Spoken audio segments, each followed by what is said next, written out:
All right, people, welcome to AgUncensored. I think this is going to be episode 20. I probably don't even have to introduce the guy that's joining us tonight, Larry Olberding. Am I saying that word right? Because you've got a unique last name. Yeah, it's just like it looks. It's Olberding, just exactly.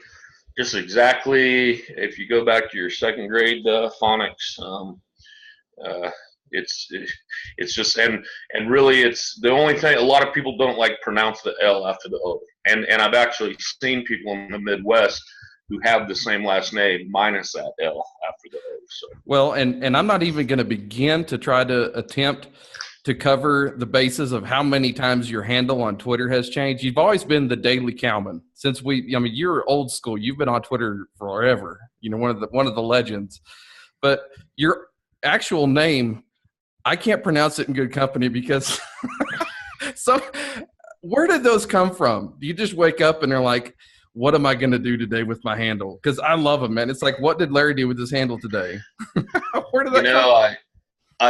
I started out the Daily Cowman was because of that when I first kind of was getting in social media, I had the blog, and I think 2010 maybe. I think I did like 150 blog posts in a 365-day year, Oh, wow. and I was rolling. That's what I was going to do, and then I get on Twitter, and the way I used to put together the blog is I carry around a yellow legal pad all day, and I write shit down that's important. Cow so and so and he, whatever. But I also write down shit I observe, or that's kind of funny. Remember for later. Well, I take that at the end of the day and take all them sheets and I put it together in a blog post. Once I got active on Twitter, that ruined the blog because now I see that shit. I don't write it down. Just tweet it right now. Come So back at the end of the day. you were doing Twitter on the yellow legal pad before Twitter was even around, is what you're saying. Yeah, it was. I was just putting these things together because uh, I don't like seeing the. To me, the world's too much of an unhappy place, and it shouldn't be. I mean, at least not in our part of the world. Yeah, everybody has bad days, things go wrong, but in general, my God, we're living.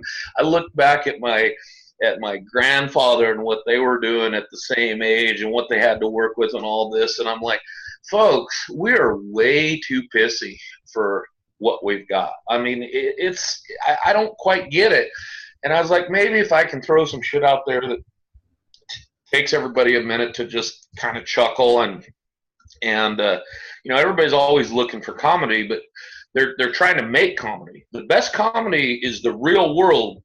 It's out there all the time, everywhere, but you just got to watch for it. You got to be in tune to paying attention around you. It's there all the time. I know. If you watch. I've heard you mention that the world is your amusement park, and I think you're dead on with it. I mean, that's basically what you're saying right there. Exactly. That's that. I think actually my wife was the first one to say that. Like, that's how you live life. Is the whole world. You think the whole world is your amusement park, but it is. I mean, the farming, ranching, and not just that. A lot of things people do are stressful or mind numbing, but I've always had a pretty good sense of humor, and I think it's important for people. I mean, my dad used to say, people without a sense of humor is like a buckboard wagon without springs. You're going to feel every single bump and never get, you're never gonna get any spring. It's just everything's gonna annoy you all the time. Yeah. And I think there's a lot of truth to that. Yeah. Well, and it's weird whenever social media has connected us through, you live out in Washington and is it like Sacagawea, Washington? I don't know that I should know the name of your town and I'm sure I've heard it before, but where do you actually live? I live in Connell or outside of Connell. I live about halfway between Connell, which I think currently is right around 4,000 to 5,000, but what I honestly don't know is a few years ago they built a minimum and a medium security prison, and I think that was the whole thing. Part of the thing was if they could count the prisoners, they got more help from the state. So I think that's part of it. And then the other town is Othello, Washington, which is about 8,000, and I live about dead center in between the two, and it's kind of southeast Washington. It's, we're in the desert. You get 7 inches of rain here, which that's the big thing that everybody's shocked when that don't know. Like, wait a minute, you live in Washington. Isn't that like a rainforest? Yeah. Well, yeah, some of it is, but not here. Well, I know, and that's where we connected years ago and we were doing those BTFD TV hangouts, and I remember you telling me that, and I've been to Eastern Oregon, and I'm sure Eastern Washington, it's just like where I live. It's arid, it's flat. We grow corn and raise cows, and that's what I really remember about some of the first interactions that we had is like, shit, Larry's out there doing the exact same thing I am. He's just doing it in the Pacific Northwest. I mean, climate, the way you did your cattle stuff. I mean, even the way you approach the management of your cows. I mean, I feel like we've, like a lost brother up there in the middle of the Klondike trying to make it work. Yeah, no, I think that's true. And there's a lot of things in common, like where you have some irrigation with your center pivots and stuff. I mean, we have, I've got irrigated ground. I've got desert ground that we run cows on. I mean, I've got a couple center pivots. We've got some irrigation that comes out of the Columbia River, and like the town of Connell is actually on the dividing line. Basically, pretty much everything east of Connell is dryland wheat, summer fallow dryland wheat. Everything west is irrigation, and I didn't see it much like when I was in school, but my aunts and uncles, back in the 50s and 60s, in the early 50s when the irrigation came in, there was a real divide because Connell had always been, dryland wheat and summer fallow and a few cows moving around, and all of a sudden there was kind of that whole thing of, oh, you're one of those irrigated people. And the old timers, they're still that little, and it goes both ways. Some of the irrigated people, they've had that ground paid for since before Moses wore short pants, so they're billionaires. So, Yeah. It goes both ways. And you're kind of like me in that you had your family got there before it was irrigation, but then they started irrigating. And so you kind of were, you inherited or took over a deal that had irrigation after the fact. And so your family and my family both settled in places that people shouldn't have stopped. They should have been like, why the hell would anybody be here? But yet they did. Like they must have had some kind of mental disorder to stop where they did. Yeah, well, my granddad, what happened? He was a dairyman in southern Idaho, and I've got the old auction bill from when he sold his farm in dairy, and actually the cows are listed by name. There's like 27 fresh cows, and then some this many month bred heifers, and I that's I think. Thank God or whatever higher power every day. Oh man, he sold that. He had been he was a World War II vet, and they had a program out here to settle the West in these irrigation districts where they could apply for a loan and then like a drawing for these units, and he got drawn, and then he had a choice. And my granddad at the time, I mean, even in the 70s, it looked like he had made some pretty poor choices. He had taken a lot bigger unit with a lot more acres, but it was a lot of hills, not a lot of class 1 ground, because everything out here when it started, all the irrigation was what they call furrow irrigation or real irrigation, siphon tubes out of a ditch. And he had all this stuff with these slopes that it wasn't gonna work. Well, with the advent of sprinkler technology and some other things, I mean, it ended up not being the worst thing in the world as far as things go. So, but my favorite story about it, he tells how they came out, him and my uncle, they built a house that first year, started doing some ditches. Then he moved my grandmother and my father and his older sister were the 2 kids they had at that time. And when they moved out here, he said that first spring the wind blew and ditches washed out and the sand had drifted up around the house, and it was dry and it was miserable, and there was one point my grandmother told him that one more bad dust storm like this, and I can't take this, Paul. I've got to, we got to go back to Nebraska or go back to Idaho or somewhere civilized. I just can't take this.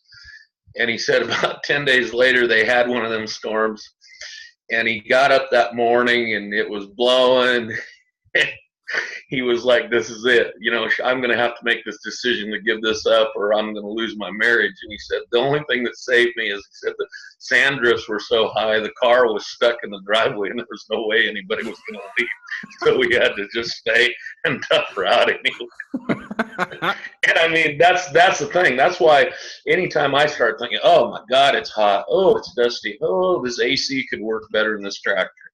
Fuck that. We got it so easy compared to those. Those guys busted their ass to make something. I really busted their ass and took a lot of risk. Yeah, they did. That's where my family settled out here in 1906, and they were already scratching by. And then in the 30s, there was the Dust Bowl. Well, yep. The Dust Bowl came and went, and they survived it. And a lot of stuff they picked up where people were leaving, and they were like, oh, we're too stubborn, and we're going to stay. So they did. And then ended up, the Dust Bowl broke. And then finally in the 50s, they found irrigation. And it was kind of like maybe a karma reward for sticking through all that stuff all those years. It's one of those, who knew whenever they got here that was what was going to happen? I'm sure they didn't. They were just like, we're here. We're not going anywhere. So, because I think that's what my granddad said. I mean, he said, there was soil and there was water. And they had to buy the ground, but it was fairly reasonable at the time. But you had to prove up. You had a certain amount of time to prove up on these units, and that was their biggest thing, was just getting. They got to go out and clear the sagebrush and get things flat enough to run the ditches, and then get the crops, and just get. And then they had everything around that was primitive at that time. I mean, the roads weren't good, the highways weren't in. So I mean, he said the fanciest thing in a 50-mile radius was that main canal that dissects our place. That was the highest technological thing that was anywhere around at the time, was that canal. Nothing as far as roads or infrastructure, as far as getting crops, to market or this and that. Yeah. And now we have, like, if you're sitting in a grain line too long, that's a problem. I mean, I was thinking that I do some trucking for a couple different guys, and earlier this year I was doing some for a drylander that's been in this area since I think 1905, family, and they're having a tremendous record dryland yields out there this year. And my truck and trailer setup, I mean, even running legal, I can put 62,000 on and be legal. I mean, 1,100 bushel, 1,000 bushel easy. And he's like, I just remember back when somebody got a truck that had bigger axles, a bigger rear axle, and we were kicking up, starting to think, ooh, that guy, he's going to take 200 bushels to the elevator, and and he might even get 2 loads a day, and we're doing 1,000 to 1,100, and we're doing 5 of them a day. Yeah, it's just amazing.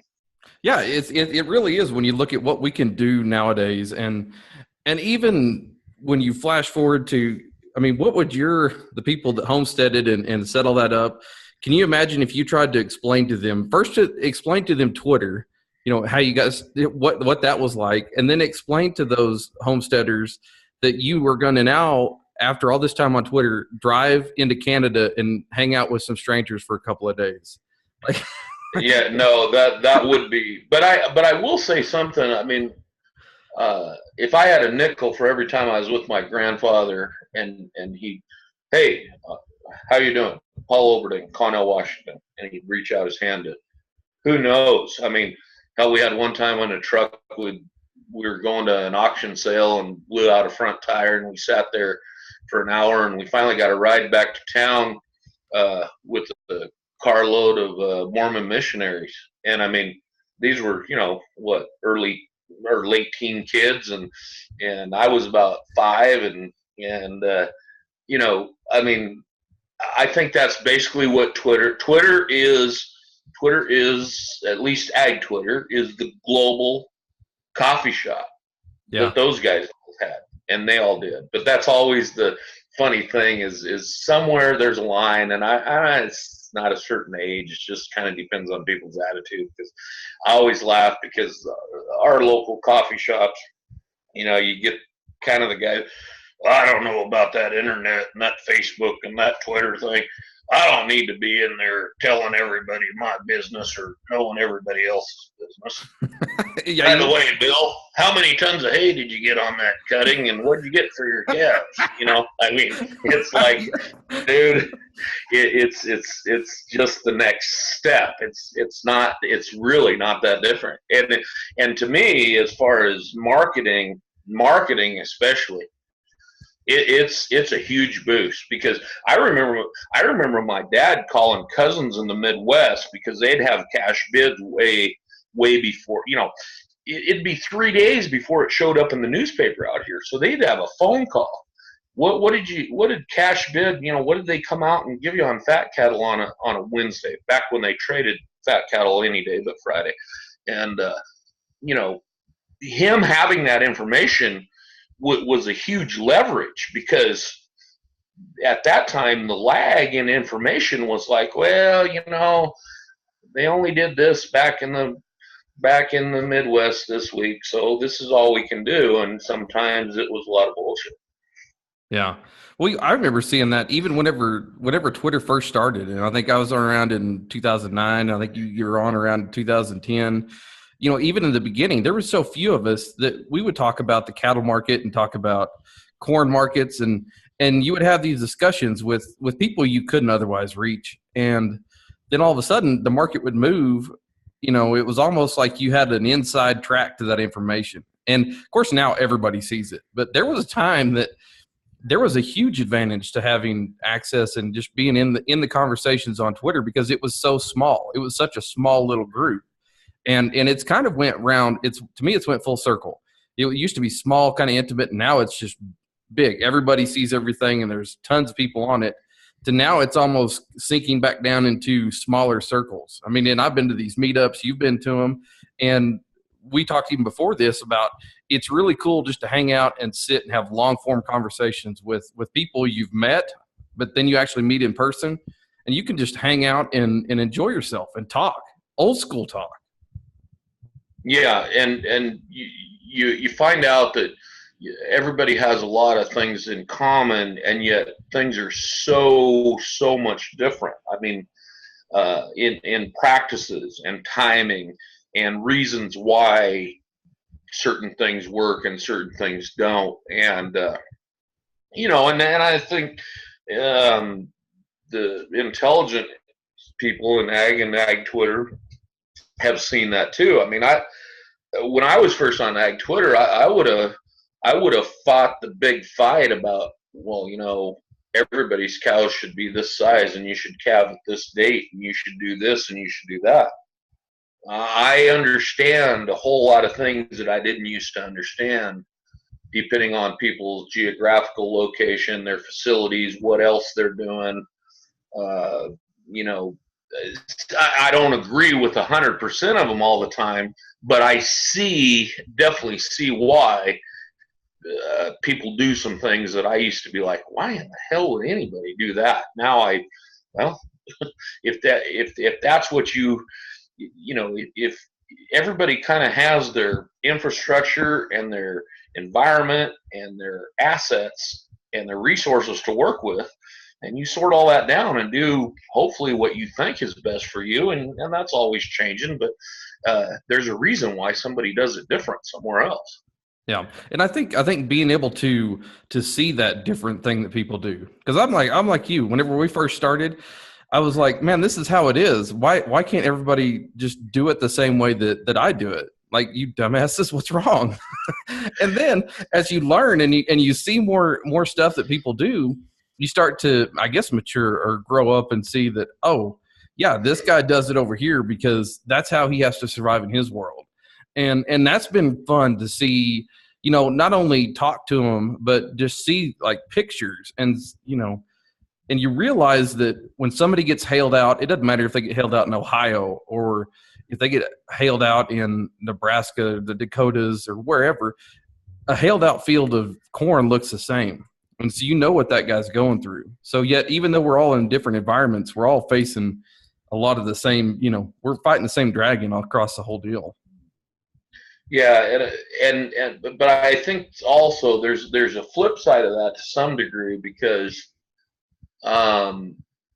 there are some things that I guess I felt like at least as far as the internet world or the Twitter world, that I was probably one of the older people engaged, and that maybe that, like you said, you had that, this is how you need to do it. And I also, so as much as I learned that there's things that people do for different reasons, I also learned that there's some things that people do that don't make good sense. And why would I ever want to convince them to fix that? Because at the same time, their Twitter friends, they're also competition. And if I can see that guy, I mean, I got one neighbor here that I used to always argue with him, and now I promote his shit. I'm like, you know what? You're exactly right. Get right up on that horse and go, because I've watched the wreck, and I've used it to my own advantage when things come down. I can't get a bid on these cows. Well, I could probably give you a bid on the cows and see if I can help you out a little bit. And I'm not like sitting there predatory, like I'm just one. But at the same time, if you're going to sit there and rest on your laurels and rest on the past and this is the way it is, and I hear this all the time. These guys, I sell my calves. What do you mean I don't have a marketing program? I sell my calves the second week of October every year. That's my program. Well, I guess technically that's a program. I mean, yeah. Is that the best program? Is that going to always work? Are you going to hit the best return? Probably not, at least in my opinion. I mean, and guys, I guess I quit feeling bad for the guys that are, in my opinion, lazy with their marketing, or willing to take that. Well, I just have to take it. No, you don't. There's usually a lot of options. Now, it doesn't mean that you do something different, that you always are right. I'm not saying that. I'm saying that whole, we've done it this way, and this is the way we're always going to do it. I don't know. Long term, I don't think those days, unless you got a whole lot of other money or something else going, it's not going to work very long. No, I agree. And I think that's one thing that I've learned is that, yeah, you've got the old school, yeah, we've done it this way, we're going to keep doing it. And then you also will see the people who will transition and be like, no, we're going to walk into something new. And sometimes, like you said, there are people who believe, hey, I'm going to try this because it's new and it should work because it's new. But you have to have the reality check that, I call it, nobody knows what the hell's going on. Even like the old guys, the young guys, the people with the experience. At the end of the day, we're all just scrambling, trying to figure out how to put it together. And, you feel like maybe you got a handle on it for a couple years. And you get things straight and you got it working. You got all your calves lined out. And then something will come in and blow that up. You got to start all over again. And talking of like stuff that gets crazy and out of hand, I want to talk about Suicide Bob.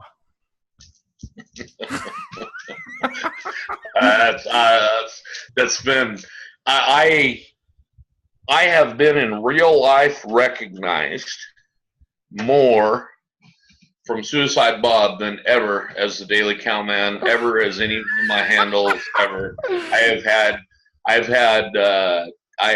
had a cattle trucker from Indiana. He didn't know it, but he said, I gotta just have to ask you, because I know he's out here somewhere. He said, there's this steer bull calf on Twitter, Suicide Bob. Do you know anything about that? I mean, I just started dying laughing because I'm like, yeah, that whole deal. And I mean, so wait, but just back up. For people that don't know who Suicide Bob is, you've got to go back and reference it and give some people some color as to where this is even coming from. It is Twitter gold, man. Suicide Bob is in the annals, in the history books, man. So I had the replacement heifers, the spring replacement heifers. Breed them, yearly. They're supposed to calve at 24 months of age.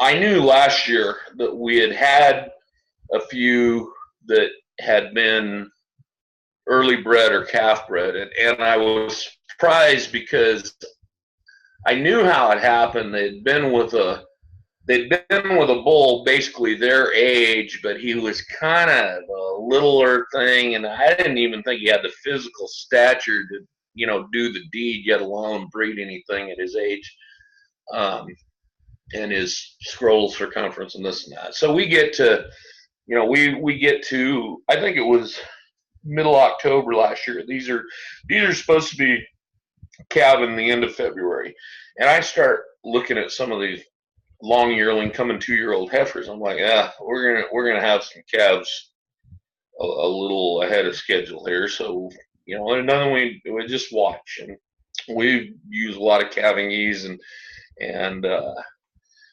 will probably work harder on genetics and livable calves than anything we do, and we have pretty good luck. So I'm not panicked about this. It's just going to have to be watched. And we had one there, I think, right around Halloween, and then I think Suicide Bob was the second one. And his mother, she comes from a long cow family that's got just a little touch of longhorn in her, and longevity. Never bring the biggest calf to the table, but always bring an above average calf, breed back on time. I mean, if one cow family in my total system has ever been a gold superstar, that's the 00. They're the 0002, and we've got.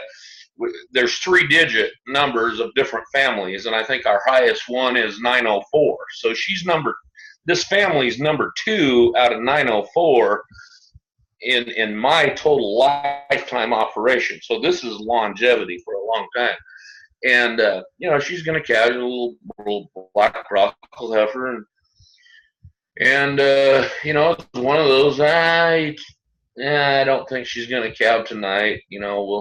And there she is one morning. She's got a little black broccoli bull calf standing there sucking on her. She had it on her own at, 19 months of age, calf's up, sucking her, everything's good.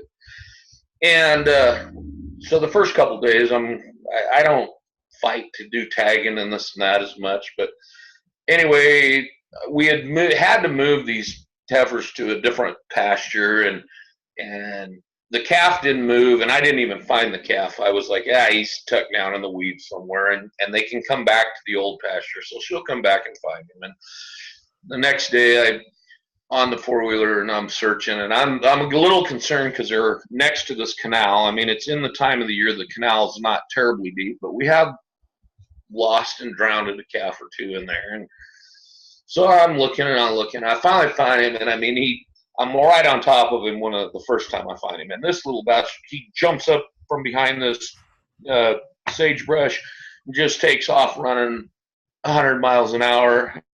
And I don't even move. And I watch him come to about a 20-foot cliff at that canal. And I mean, he just launches Evil Knievel Scout. And I'm like, God, you stupid son of a bitch. And I haul ass over there. He's down in the water splashing around. He goes up the bank and runs up the bank. And the good thing is, here comes Mama. You know, she's got her mother and ability from her family. She knows where he's at now. She's hauling ass. And I'm like, she'll stop him. They run all the way to the north end of the deal. The calf goes right under the single hot wire fence. He's about 30 yards from a pretty major 2-lane highway. And, I mean, he's on the run still. And she stops at the fence. And that calf, I mean, how that calf ran across that highway and a truck hauling, there's an outfit that makes cardboard boxes for apples. I mean, that thing, he all but scraped the bumper of that Peterbilt when he ran across there. And, I mean, that guy did. I don't know if the truck even seen him, to be honest, as fast and as close as that was. And, of course, as soon as he gets across and he almost got hit, he just stops and kind of like, son of a bitch, that was close. And he comes right back across. Luckily, there was no other. And the little bastard, I mean, he just did shit in his early life that was like, just quit trying to die. I mean, you don't know how lucky you are. You got a good mama. You're from a good family. You should have, you know, had to at least been pulled, if not C-sectioned or lost. And anyway, so I put a little bit of his annex out there. I think it was one single tweet, the few different things he had done in his few days alive. And got a huge response there. And then, honestly, a lot of people think it, but there was some 0 to 1,500 followers in a week, and I know somebody's recently changed who's running that account, and I feel bad because I used to be pretty good about taking a picture of Bob now and again and sending an update, and I haven't been doing that as much, but it caught people's attention that this one calf, you know, all his, I guess, antics or whatever. And he's nothing. He's better than average, but he's nothing special. But I don't know. Long term here, we're going to have to decide what to do here because, you know, he needs to get weaned off his mother. I mean, I just almost feel like he's earned his right not to just be sent off as a commodity. Like maybe he gets to live until he dies his natural death there or something. I don't know. Maybe you can have like this could be one of the Ag Twitter charity events. You could put them up on Superior Auctions for a charity cause. Of course, you get your value back out of him, but then you could Suicide Bob goes to town, and he could, or you could be like Ag of the World Twitter account where you just send Suicide Bob to different ranches for a year. Like he could tour the country. You know, those are both great ideas and things I hadn't thought of. I had thought of two things. I had thought about, you know, trying to get the whole stigma of Suicide Bob out there and be like, all right, folks, I've got bid this much. Come on, you people that are animal rights, you know, step up, save his life, because here's what it's going to take. And just do the one cash in and just be like, you know, let's see what they do, because they're all talk. Now, the flip side is I also thought about, no, what he needs to do, and I don't have kids. My youngest is just about ready to start her senior year at WSU, so we don't show steers at the fair anymore. And, you know, we used to always have some show calves, and I was like, no, he really needs to be. What he should do is we should get him tamed down, you know, get him halter broke and make him a parade kind of animal, and like you said, do something like that with him. But I kind of like that idea of getting him to a point, having a cause, definitely having some time built up to it. And because I think it's the type of thing that you would have people who would pay the value of him and turn him back, and at the same time you'd have a lot of people got enough enjoyment that they would throw $5 or $10 at the deal, and we could probably really help a charity that's in need. That's I'm gonna have to think on that. That's a great idea. Yeah. Suicide Bob helps a cause. I mean, you know what I think it is? I think people really like being entertained, and you're an entertaining guy. And I mean, it's no doubt that people obviously gravitate towards that because they appreciate what you say and what you do. And so I'm sure that, whenever you tell the story of this calf, like it lives in their mind. So then that's something that, extends beyond what you're doing and just becomes, it's an event. It's something that they listen to and they watched and they read. So, I mean, and I think that's what, and to me, it's the anti reality TV. It's the anti, I'm going to use, and I have nothing personal against this family or whatever. It's just the easy target. It's the anti Kardashians. It's something that people can grasp onto, this real world. Yeah. And it means the same amount, if not more, because it is real. It's not preconceived. It's not set up. It's not, oh, let's edit this out and make this drama around it. It's just a calf. And there's calves all over the country, all over the world with the same type of things. And sometimes it turns out good and sometimes it turns out bad. But, I also think it fights against that whole idea of, well, they just don't care about their animals. It's all a commodity situation. Well, it's not. Anybody who's been around it's not. If you don't have some compassion and empathy for animals, you will not last in the livestock ag sector very long. But you won't keep them alive. And, and it's something I've noticed, just watching you over the years. You've done a very good job of transferring that to your kids. I mean, you involve them. They're part of, working on there. They have some cow sense about them. And that's for people that don't know, that's just a way of saying that they know how the world works. I mean, what's it been like raising kids on around cattle and doing what you do? I looked at all through my own life and everything, 90% of the good parts of me are related to animal agriculture and life experiences and things I did. And I've had some other things. I mean, I had an apple orchard for years, was a potato grower. I always have had some cows. But I think that there's something to be said, and I used to think it couldn't be trained. I thought people kind of had a cow sense or they didn't. I don't believe that anymore. I think anybody, obviously there's going to be some people better at it than others, but everybody can have it if they've been around it and they start seeing, because all it is repetition.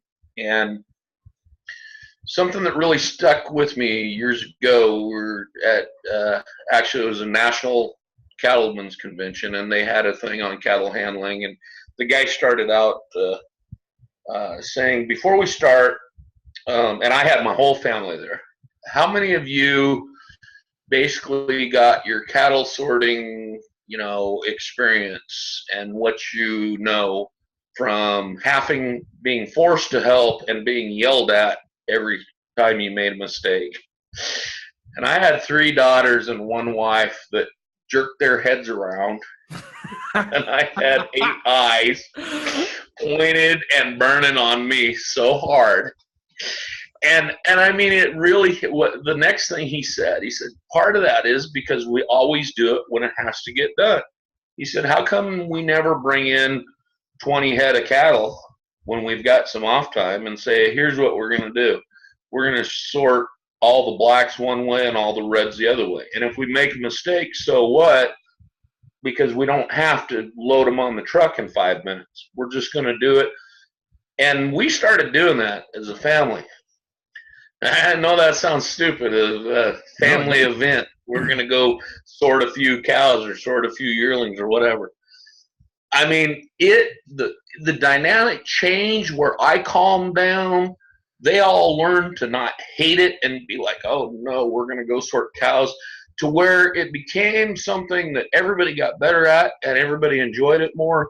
And we learned that there's certain things, you know, when you miss a sort, you miss a sort. Sitting there, standing there, fighting about it for 20 minutes isn't going to do anything. You got to go get it fixed. I mean, it was a big change for me too, because I had grown up with that, you know, that shame of, and that yelling, and my dad and I used to go head to head anyway, because especially sorting old cows. My dad would keep a cow till she was 200 years old. And I was picky about certain things, and so sometimes I'd miss a sort for my own ideas, not just because I missed it. And then him and I would have it out about, you missed that on purpose. Because no, I'm sorry. It's probably not worth going to get her out of there, is it? You know. So, anyway. But no, I can see just in the way you're telling that story of the way you and your dad did it, you know, and how you can remember that. Your kids are going to have that moment. They're going to have that, you know, they're going to probably even remember. I remember before Dad started sorting cows in smaller bunches, he was an asshole. Or, you know. Absolutely. I mean, and the whole thing, some of the things so simple. And a lot of this came from, you know, Bud Williams stuff. But it's like when you bring however big of like crowd in an alley or whatever, you know, your final pin before an alley. And you bring, say it's 8 cows, and you bring 8 cows in there, and 7 run up the alley, and that 8th one, she just fighting, and for whatever reason, she sees the others, she won't go up that alley. And Bud Williams taught you, open the gate, unless she's the last cow of the day, open the gate and let her back in with the ones you still got to do. She's probably going to come in a bunch, 3 bunches down the line, and run right up the alley. For whatever reason, they got their pecking order, they got this. Don't sit there and, you know, beat on her and fight it, and just let it go. I mean, what does it matter if you let that one cow out and bring another 8, whether she's part of them or not? And those little things, I mean, when you grasp those and you're a little frustrated because they're so simple, like, damn, I mean, that's profound, but damn. How hard was that to figure out? Well, it makes a big difference. You see the same thing in life, where sometimes fighting that battle, I mean, you look at how even we've seen interactions over the years, and you see arguments come up, like coming at it with I'm going to defeat this argument, I'm going to defeat this idea. You know what? Let it run around, let it get tired, then come back and be like, okay, now are you done being stupid? Because we can work now. I mean, that's true in cattle. That's true in life. That's true in relationships. It's like, you know, how many arguments ever got settled between spouses, friends, whatever, when everybody was screaming? Like, usually you got to get that shit out of your system and then come back and be like, all right, now let's talk. You know, that's just the way I've seen in the world. Oh, I totally agree. And I think my Twitter interactions are totally different now than when I first started. You know, I actively sought out the vegan extremists. I remember then, you were always you were triggering people before they even had a term for it. I mean, and there was 2 things about it. I mean, I'll grant that was kind of that whole. You know, I grew up with 3 sisters. I pulled a pigtail or 2 and listened to them scream, and heard my mom tell him, if you don't scream, he'll quit doing it, and be like, damn, I hope they keep screaming. Shut up, Mom. You know. But, I'm having fun over here. Leave me alone. Yeah, but you know, there was something about that. And then I was our state Cattlemen's Association president 2011 and 12. And that was when I really got delved into, you know, legislative issues and going over to Olympia, and more than just, you know, kind of giving it casual observance. and I learned a lot. I got frustrated with a lot. A lot of it I understood. A lot of it I hated. I still, there's some of it I don't like, but in conjunction with that, that was about right at the start of the wolf reintroduction into Washington State, was getting some wolves in some areas and some cattle depredations, and then some lethal takes, and I mean, I was visible to that community because, you know, I mean, the Cattlemen's Association, here's the president. I mean, we had a hired executive vice president, obviously, but, and I always knew there was people out there on the fringes and a little off. And man, I got an education so fast. I mean, I 3 a.m. calls. We know what time, you know, your daughter gets out of this class, you know, on some of these kind of passive aggressive veiled threats. And at first, I will admit, I mean, I was like, whoa, I'm out. I want out.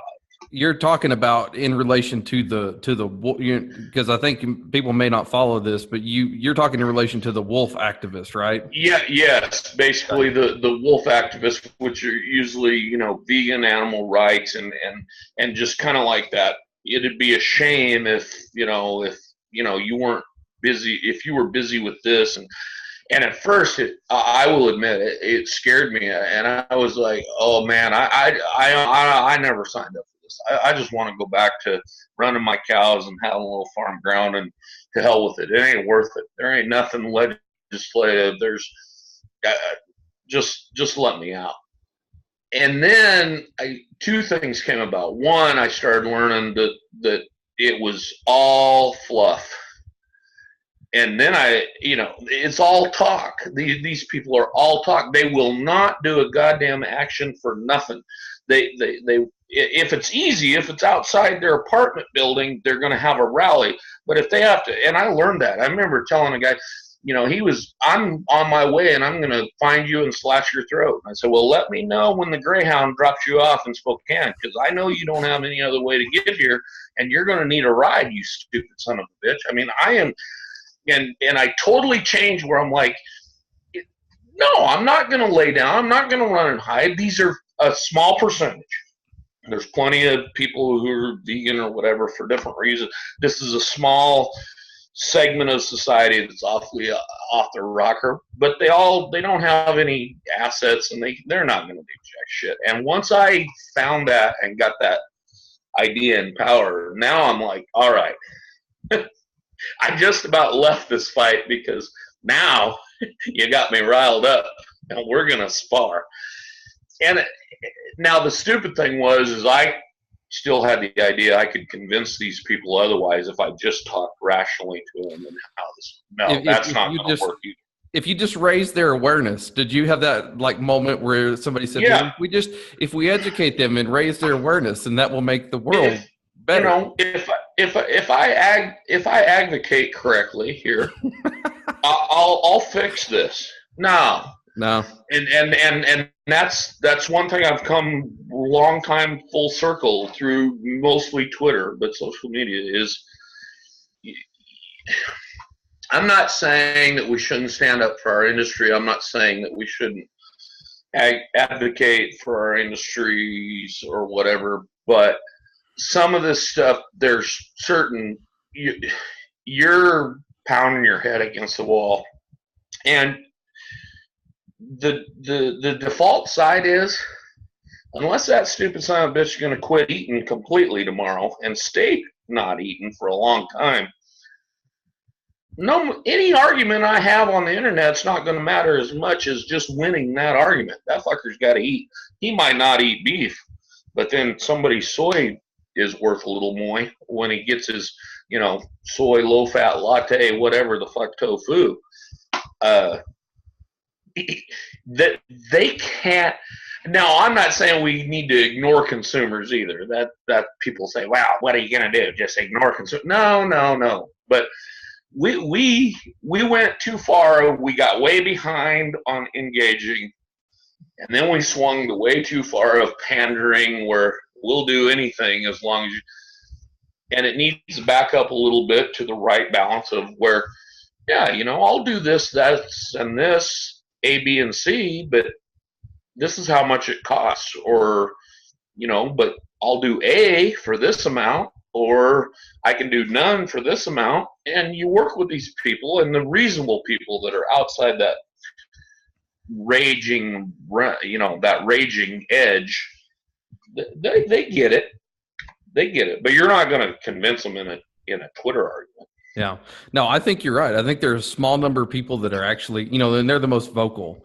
And, just it's kind of a weird series of timing. But, today, the day we're actually recording this, Roundup got, or Monsanto lost a huge lawsuit. And, who knows if they'll ever pay anything out. But the fact is it's kind of a watershed event in that it's the first time that a jury has decided we're going to award, and so you could take this little thing, and to me, that's a spark, and they just throw it in a can of gasoline. I mean, you just wait. This sucker is going to be, everybody and their dog's going to try to sue, over something that's been around for 40 years.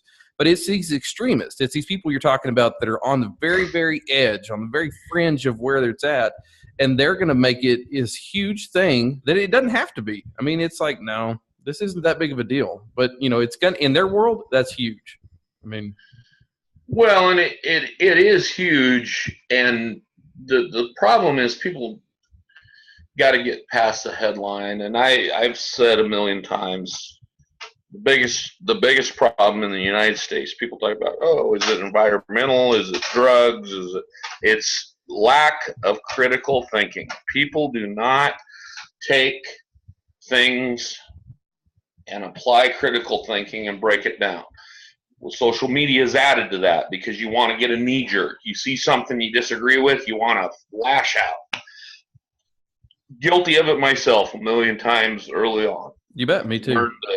Learn to calm down, look at this from a holistic perspective of all these things. Okay, I don't know how this is going to come out. I'm not trying to make a prediction of long-term future, but I'm going to tell you that gentleman and his family or his heirs, there is not going to be a check written for the $289 million or whatever. I mean, will they get a few million down the road? Probably.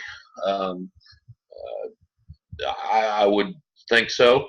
But there's going to be appeals. There's going to be this. There's going to be that. And then people, if you've ever been involved in anything like that from the slightest level, when you find out what really happens when the lawyers and the courts and everybody takes their cut, and in my opinion, that's why a lot of this stuff happens, is because it's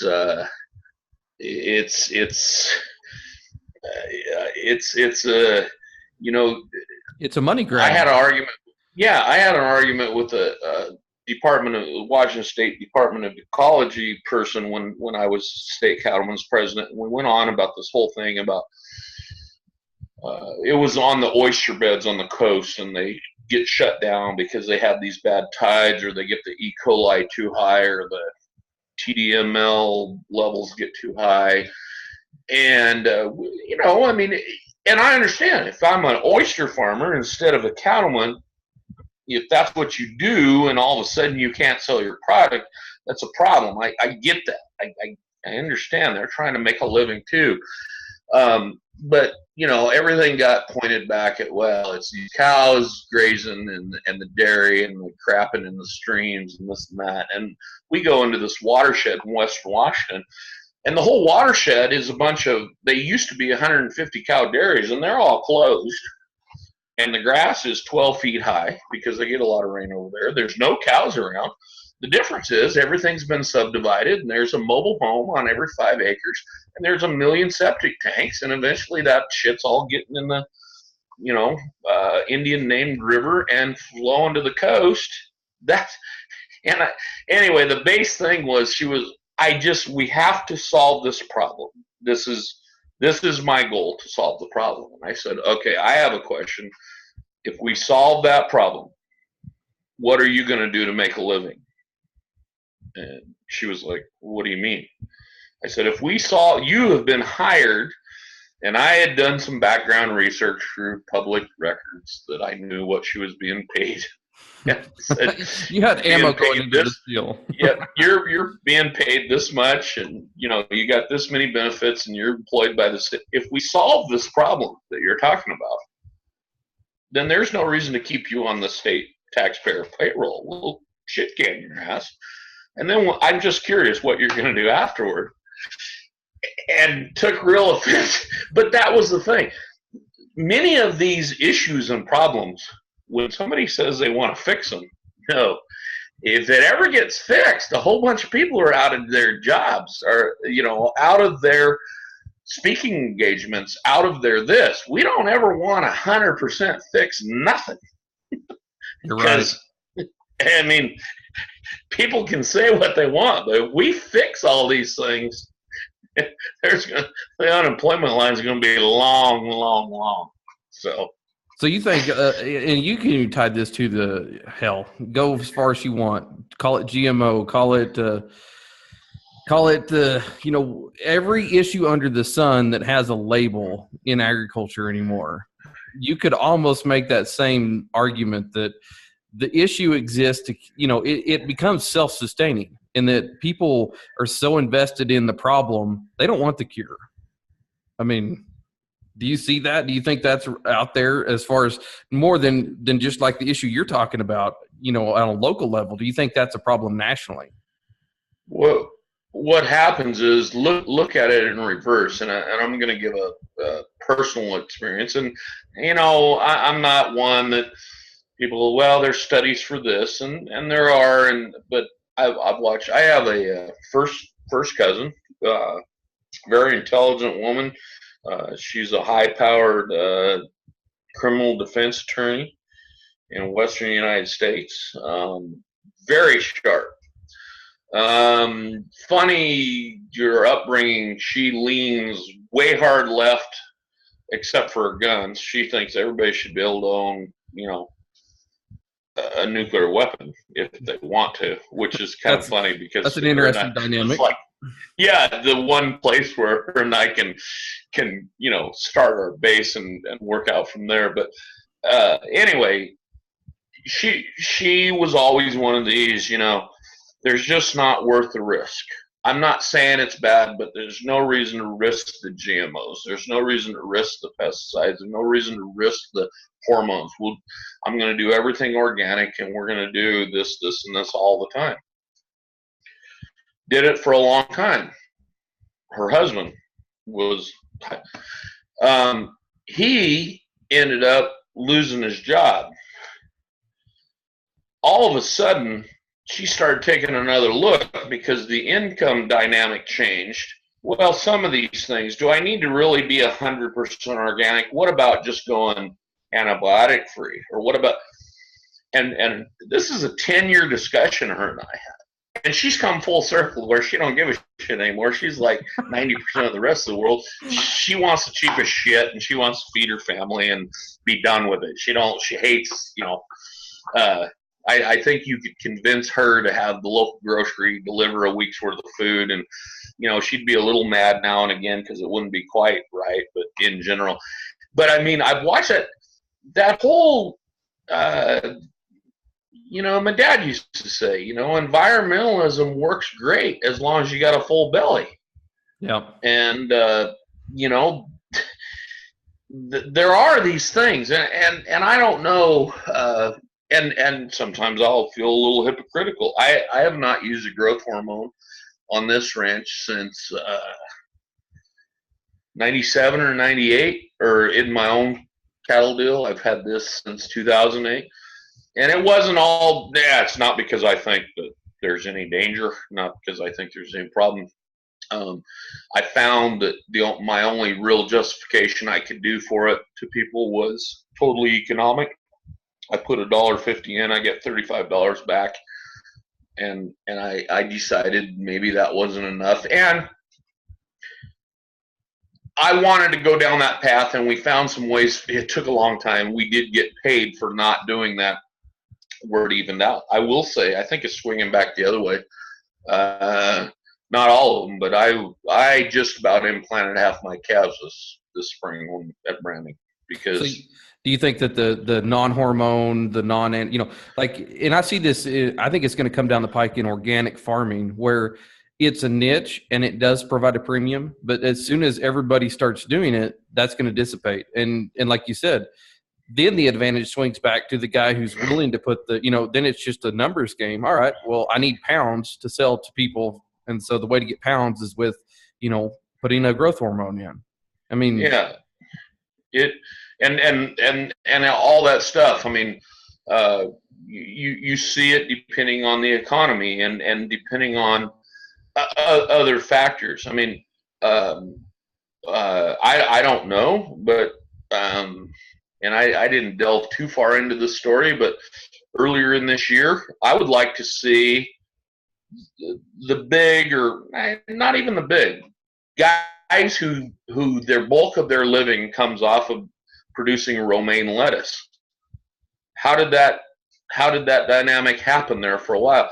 Hell, you went for 2 months, you couldn't not see one of the 10 articles related to romaine lettuce and recalls and E. coli and all these people. Oh my God, I don't know what I'm going to do because I got to have my season. I ain't heard shit now for a month and a half. And can it, all of a sudden, did we find something are we irradiating all of it? No. And I'm not trying to hurt the romaine market, but it's because it was that hard-hitting headline at the front of, we interrupted the reality show to bring you this breaking news. And I always laugh at that because I'm like, you're sitting here watching something totally propagated and fake, but we got to stop it because we got to bring you this shit that's really real. It's like, you stupid bastard, shut that fucking TV off now and go do some back research. Somewhere. It's just, it's maddening to me sometimes. Yeah, you had to stop reality TV to inject some reality. Well, I'm just curious because when you talk about, I think you're right. If people have extra income or if they have enough disposable income, they get pretty choosy and they get pretty gutsy with what they think they can tell people to do. Okay. Now, if that's true, a lot of people kick around the idea of this universal basic income. And I have a sneaking suspicion I know where you're going to come down on this, but I just have to ask, what are your opinions on universal basic income? So, not that the idea hasn't been out there for a long time, and I'm trying to think how I got down this rabbit hole, because the internet and social media will send me down. I kind of put on my spy outfit and head down these head down these rabbit holes because it's like Sherlock Olberding. I just want to see what the I'm curious of how somebody gets to this point of thought process. I actually saw a thing the other day. I know now. I remember it was this special election in Ohio that I don't know. Apparently, a congressman resigned. I don't know, but it was Tuesday in the election, and it was Ohio 12, I think. It was trending, and I hadn't heard nothing about it, so I went and looked, and what it was supposedly this is a big mandate on the political landscape, whether the Democrat won or the Republican. And it's very close, and I don't think it's been decided. I think the night of, it was Republican was ahead by 1,700 votes. And what amused me was there was a lot of Democrats that were pissed because there was a Green Party candidate that was in there, and he had got like 11. So, some of the hardcore Democrats, what kind of idiot would vote for the Greens when we're trying to save the world from this terrible, and of course I'm just reading and laughing, and this happens on both sides of the political aisle. So I was just like, okay, he leads by 1,700 votes. The Green guy got like 900 votes. It's not that. And anyways, this one person who was actually saying, I voted for the Democrat, I didn't vote for the Green, But the problem is the Democrat was too moderate. We need, for people like me who are poor and are a clerk, and I think this was actually a hashtag, not, but I know there was like universal basic income and then hashtag 500,000, hashtag $75 an hour living wage. And how would you like to make that? I stayed up 3 hours later than I should have for any godforsaken reason, trolling back through this person's Twitter feed to try to grasp how in the fuck somebody ever got there. I mean, I just, I want to understand. And you want to know what makes them that fucked up is what you're saying. You want to know who hurt this person? What happened to them? I mean, I'm sitting there going, okay, and this is something as I've tried to embrace, 3 things I've tried to embrace: critical thinking, non-hypocrisy, and looking at things from a lot of different angles. So if we're going to have $75 an hour minimum wage, then does that mean these people who have these, $150,000, $200,000 a year jobs, do they move to the oligarch level because now they're the rich? I mean, because if the minimum wage is $75 an hour, then some bitches are going to get $250, right? I mean, or $2,500 at least. Exactly. So anyway, I don't quite know why I give a shit, but I really do want to try to feel, and people, oh, well, it's because you don't have no empathy. Bullshit. I do have empathy. I just don't have, I have also a low tolerance for bullshit. Yeah. Well, I think you want to figure out why that started. I mean, it probably has to do with being around animals. Like if you see a calf that comes up and he's got, a problem. Let's say he's got a little bit of wire wrapped around his leg, but it's a short piece. But you can tell it's been dragging behind him. And maybe it came from an outside fence. Your first thought is, well, where the hell did he get in that wire? What other wire is tore up? How much more wire is out there that's going to be on some other animal's leg at some other point? You want to find the root of the problem. So that's why I think you go down these rabbit holes is just based on the nature of what you do. Like in our world with cattle, with animals, with plants, when you see the problem, you have to figure out why it's that way. It's not that there's no solution. There's nobody standing there with a textbook that says, oh, this is what it is. Like by our very nature, we have to go find we have to find the nexus of the problem. So I think that's why you go down that rabbit hole. I mean, I don't know. Am I wrong? That probably makes sense. Is just because I think there's a lot of people, a lot of my Twitter followers probably do think that I'm kind of the old curmudgeon out here. But I've never been. I've never minded traveling to foreign places. I talk to people, my wife and family. I mean, we'll be somewhere. I don't like the freeway. I want to get off the freeway, Ben Stone. I want to get where something's going on. And 2 different times that I remember. One time we were in Virginia, and I pulled off because actually I didn't pull off right away. I drove by, and there was this old boy out round baling what looked like sticks. And I got 10 miles up the road, and I couldn't take it anymore. I had to make a U-turn, and I had to go back. And I had to go. I said, this will only take a minute. But I can't. I'll go crazy if I don't find out what the fuck this guy's doing.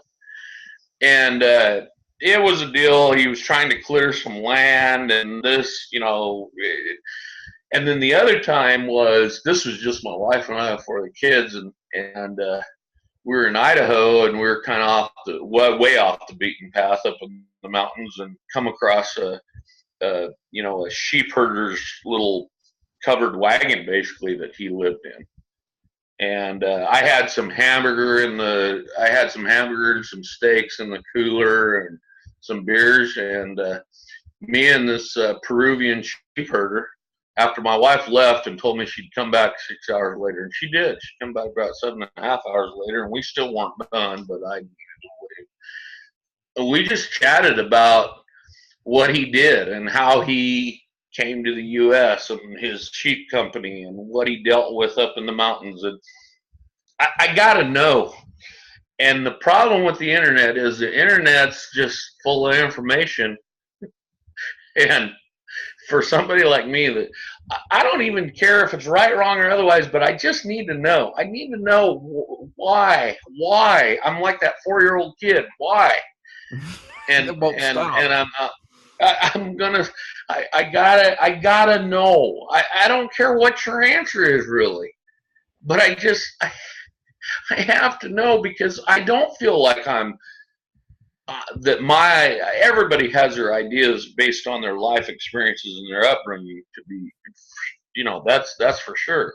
However, there's certain things that you're just like, wait a minute, how in the hell did they, whoa, I gotta know, how does this work?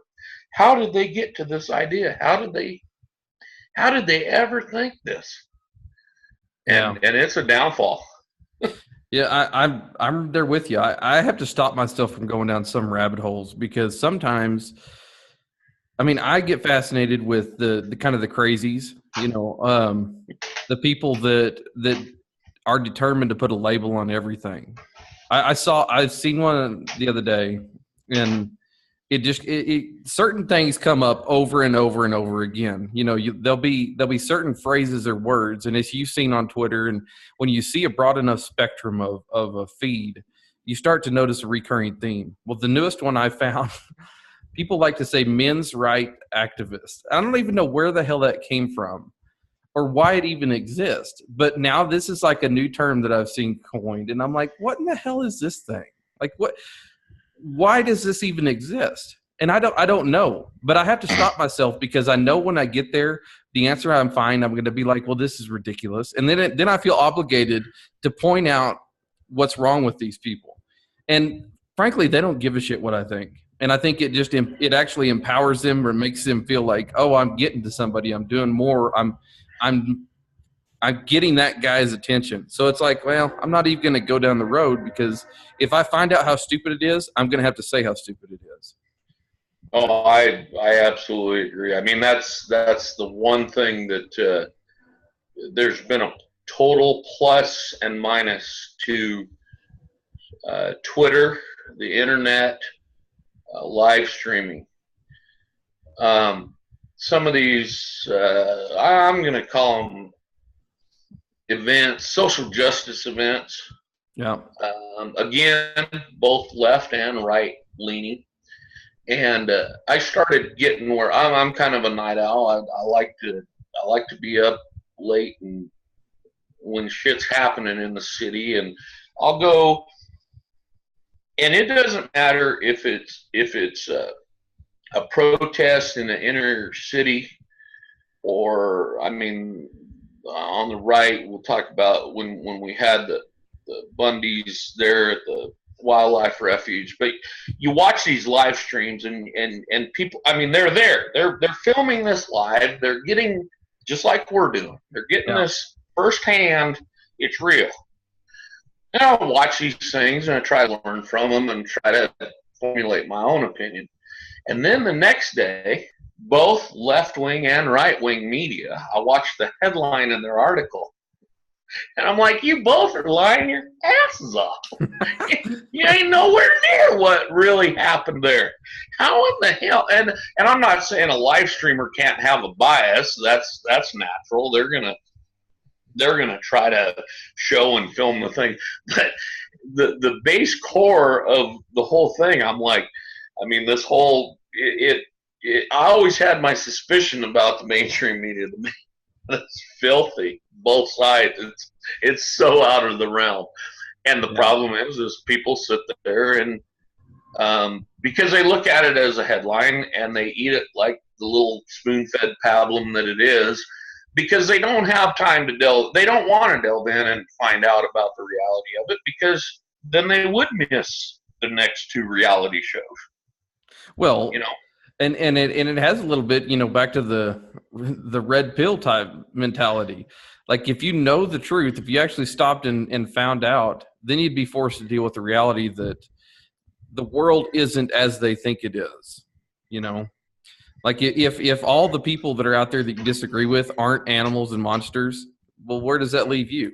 I mean, everybody needs a dragon to slay. It's like you need a purpose in life.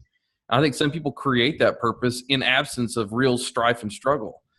There's no doubt on Twitter. I shouldn't say just Twitter. It's everywhere. It's everywhere. Twitter's where I spend my time, but it's everywhere. Lately I've been really trying to grasp where this comes from, and I'm not there yet. I'm not there to 100% formulate anything. But there is this need for people. The need for attention overrides their ability to critically think and break things down. And I don't know where that comes from. I mean, I've always been, you can tell I'm a real low self-esteem, humble person. I mean, but I don't, if tomorrow I wake up and I go from 16,000 followers to 4,000 followers, I don't think I'm gonna fret that a whole lot. I mean, this constant need, and sometimes I think people, like you said, they make a mountain out of a molehill, because the molehill's not going to get any attention, but the mountain might get a few hits, and it might get a few. And I don't quite get it. Well, I look at it as when people have really like a real problem in their life, and let's not even say problem. Let's call it, they have real responsibilities. Like when you've got a young kid at home and you're taking care of your baby, you don't give a shit what's going on Fox News or CNN.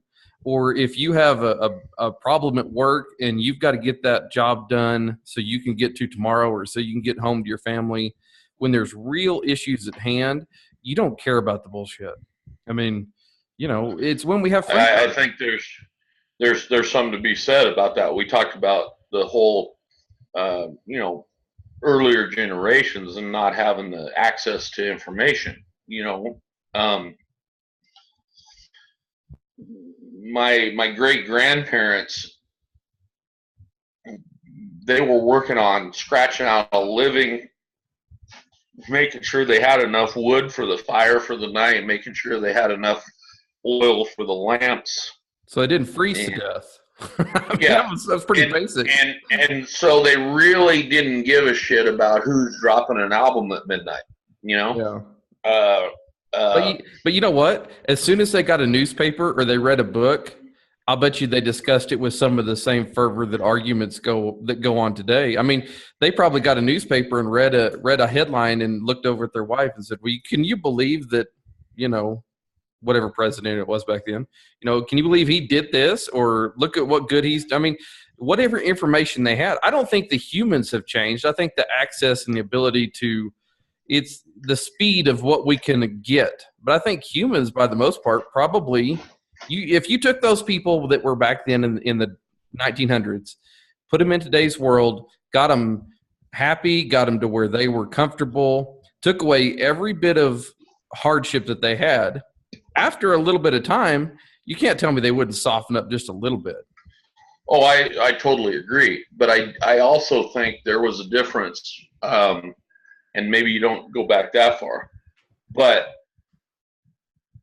my granddad, if Walter Cronkite said something, my granddad never took any time to say, I wonder if that seems like bullshit or not. He totally trusted the man at 6 p.m. that gave the information from the world news, and probably was okay to do so for the most part. Now, whatever information you get, and people have pointed this out, the more you agree with something, the more critical eye you should probably give to it, because it may not be all you think it is. And I agree with you. The human hasn't changed. It's just the barrage of information and the barrage of leading information is increased exponentially. So that brings me to the next question. You know, I mean, I think you and I both have seen, we grew up without like a lot of technology, and technology being computers, cell phones, that, you know, the instant access to everything. You know, when we were kids, we had that, and as adults, we live in a world that, you know, our children are going to grow up with ubiquitous technology. They're never going to be without that free flow of anything at their fingertips. So my question to you is, what does that mean going forward? Because I think that, you know, you ground someone without having some technology to the point, you know, whenever our generation maybe understands that. What are the next one and the one after that who don't have any frame of reference for not having the instant gratification of knowledge? I mean, knowledge was always the one thing that people had to seek out. You could probably find food, you could probably find water, but knowledge required you had to, you know, go to a library. You had to go work at it. Now, it's, if you don't know, what do? You Google it, you YouTube. It's too easy to, you know, there's not an excuse for being stupid anymore. I know you asked me earlier, but I'm enjoying. I got a piss. Hold on, let me pause it. All right, folks, I welcome you back to the very first ever live on air piss break on AgUncensored. So, did you catch what I was saying about it now with all the kids and everything they've got? Oh, we went from Yellow Bellies to Old Milwaukee. For those that you aren't watching along. No. Blue Ribbons. Oh, my bad. Not the Beast. Yeah. Paps. Yeah. No. And it was only because there was more Yellow Bellies in there, but they were in the back of the fridge, and getting old, I didn't want to reach that far. But no, sadly, because of this access to information and the instantaneous ability to get it, there should be a deeper focus on critical thinking and questioning things. The problem is, because there's so much, I think it's going to get worse. Because again, it's a matter of time. I mean,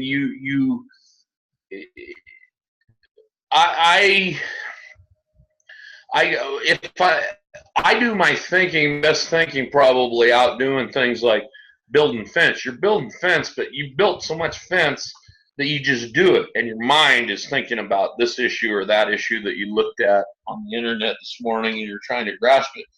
As people get more time off and more luxury time, they're going to have more time to be exposed to these things, and that media barrage is going to just keep getting stronger and stronger.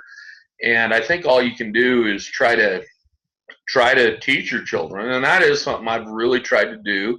And it's funny how, as their lives progress, as your children's lives, when my oldest daughter became a parent, now all of a sudden she's on Facebook flinging out. She's not an anti-GMO or an anti-vaxxer, but she starts seeing these things that, what about this? And I'm like, whoa, back your truck right up, sister. Think about it. I mean, think about the biggest thing is like these risk factors.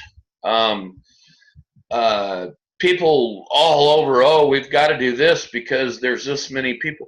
You know, what are we going to do? Are we going to fill up all the bathtubs with concrete tomorrow? There's 10 times as many people drowning in a bathtub as died from this but it didn't make the headline. It wasn't the thing of the day. It wasn't the fluff. It wasn't the drama. And I'm hoping that people with access to this information and the widespread information that's out there will do a better job of kind of saying, wait a minute, this doesn't seem quite right. I mean, you see what I'm saying is Yeah. why did this thing, why is this blowing up? This is peanuts compared to A, B, C, and D. And it doesn't always. It's amazing what I have my trends set on United States trends, and I am just shocked to be on Twitter in the evening, mostly in the evening, and watch what trends. And it's a little disheartening because I'm like, well, those are the things that people are focused on. Yeah. And I'm like, oh, we're in big trouble. Well, and you're out there on the left coast, so something I've noticed is there's a whole kind of distortion because of the time. There's guys on the East Coast. You take Stephen Ellis. I mean, right now it's like midnight out there where he's at, and for me it's 10, and for you it's 8. But like you get to see everything that's already done for the whole day, and you get a pretty good idea of what is out there and what you probably don't want to know what's out there. You're getting the rundown of the day. Here's what everybody thought about, and go. That's you're lagging in that. Yeah, I never thought about it from that perspective. I've often thought that a lot of times, if I get on a Twitter roll of something, I'll do it, and I'll be like, for a long time, I questioned, man, the things that get the likes or the retweets, and the things that don't, I'm like, I am not grasping this at all. Here's the one that I thought would be the biggie, and it's nothing. But there is something to be said. We talked about this at the Ag Meetup in Canada. But, there is a timing issue. If I put the same thing out 3 p.m. my time, which is 5 p.m. Central, 6 p.m. Eastern, the engagement and the level of the exact same tweet is way different than if I put it out at 10 p.m. my time. You bet. Because that's the middle of the night for everybody else. Yeah. And I, started I realize that. And yeah, there's something to be said about that. And I think that's what, I talk about people balancing their thoughts and their information and their hypocrisies. And I know the hypocrisy is one that drives me crazy. Now, I will say we all have our hypocrisies. You bet. And those come around for different reasons. But I know for me, I've at least identified what some of the top ones are, and I've tried to critically think and use information around it, like why is that, and why do I? And what I've found is a lot of times it's not why do I think that way, it's because why do you feel that way, and that's a huge difference of separating. Not that your emotions are always going to have some relevance to your thoughts, but social media has made the world a bunch of non-thinkers, emotional knee-jerkers, in my opinion. Yeah. And I've said this before, what I found interesting is, and people get mad when you don't fit in the box that they built for you. And what I mean by that is that, people listen to you and they hear you say something, and they listen to enough of what you say. They think they've kind of got you pegged as this is the way the person is. And then you come at them with something completely out of left field that you just haven't shared, or something that is in your background. And they're kind of like, well, where did that come from? It's like, well, it's been here all along, and that goes back to people people are very deep in the sense that they've got multiple layers that made them who they were. And, hell, what happened to somebody at 5 or 6 years old may still be in their background, and they don't even realize that it affects them today. So there's so many layers that put people together that it's hard to even break it down into this is the answer, because I think it's just too complex. I think it's way too complex to define, or to even wrap something around it sometimes.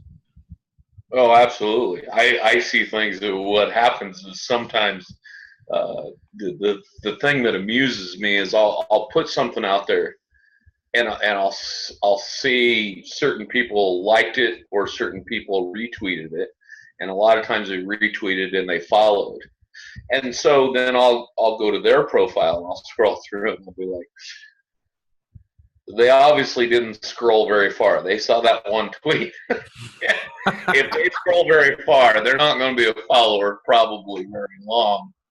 Well, they didn't. And it amuses me greatly when that happens, because I'm like, these are the type of people that are very emotional based, and they're like, son of a bitch, I probably, gave him some type of credence by retweeting that and following him, and then he's a total asshole. I totally missed it because of that one thing, and it's always with the philosophical, the sunset, and I'll say something like, end of a day and you need to relax, and and then but I can see their tweets and I'm like, yeah, they're not going to be a follower very long. I did that for a long time. I called it just like the purge, and I would go find like anti-chicken joke, just the dumbest thing I could find, and I thought it was hysterical because in my mind, as I'm doing this, I'm watching this unfold in their head of who the hell is this guy and why is he putting this garbage in my stream, until the point that the people who didn't realize what was happening, they would unfollow and leave, and eventually you'd be kind of free of them. It's like, well, I chopped all the dead weight off. Yeah, well, and I think that's it, and I will grant that I was talking to Rob Sharkey about this. It somewhat came. I remember a time where I was like, look at so and so, and look at what they say, and I'm not going to change what I think or what I'm going to say. But how do I do it in a way? How come they've got 1,000 followers and I got 430? And once, I don't know where that number changed, but I think, well, there's something to be said about that whole thing. You get to a certain point and you're unlimited, because what can you follow, like up to 5,000 or something, or 1,000, and then 5,000 depending on your own followers. I don't know. Where I got something there's like if you have 50 followers, you can't. I don't think you can follow 12,000 people. And, okay. And there's a balance there in an algorithm or something. But somewhere I got to the point where I was like, wait a minute. I came here to kind of use this as a sounding board. I also use it to connect with people that have common interests that I think might be able to give me knowledge about certain things, and in all honesty, some economic, things that would improve my bottom line and then I'm like, so what difference does it make if that's all happening, whether I got 230 followers or 16,000? Why do I give a shit? I don't, it's not like YouTube likes or whatever. My check from Google's the same every month, 0. And there was something freeing about that. And that's something I've learned in my older years. The more free you can get from those, whatever you want to call them, cultural norms. It's like when I do get something comes up and like the animal rights. Well, I'm going to track you down and I'm going to talk to your employer. I'm like, you want his number? Because he's a no good son of a bitch, that Boston guy. And I'll let you talk to him. Maybe you can get him fired. And there is something so freeing about that whole thing, that whole dynamic where, the go fuck yourself because and again, it works both ways. I think that's one of the sad things of social media. People put something out there, and even if you really dislike what it is, you get them shit canned from their job or I mean, come on, folks. I mean, use that. There's tools out there, and I get very frustrated with people on Twitter in general, not just Ag Twitter. You got tools. You got a mute button, which can be used for temporary situations. I have people that I followed at one point that are now on mute. I don't unfollow them because I still want to go back and see what the stupid bastard's still saying every now and again. I've got people obviously. You can unmute me anytime. No. You've never even been even temporarily muted. I will say that and then there's the block thing, and I try not to block. What most of my blocks are, in all honesty, most of my blocks are like celebrities, and not because even if I disagree with their statements, I just don't want to see their shit. I don't see them as any more relevant than Joe on the street. So and a lot of them think that they are. So I could give a shit. Yeah. And that isn't really a idea or a political leaning. It's just like no. I just could give a flying fuck what you think. And then but the biggest tool that people have, and it took me a while to figure out on Twitter, the biggest tool that you have is not responding. Yeah.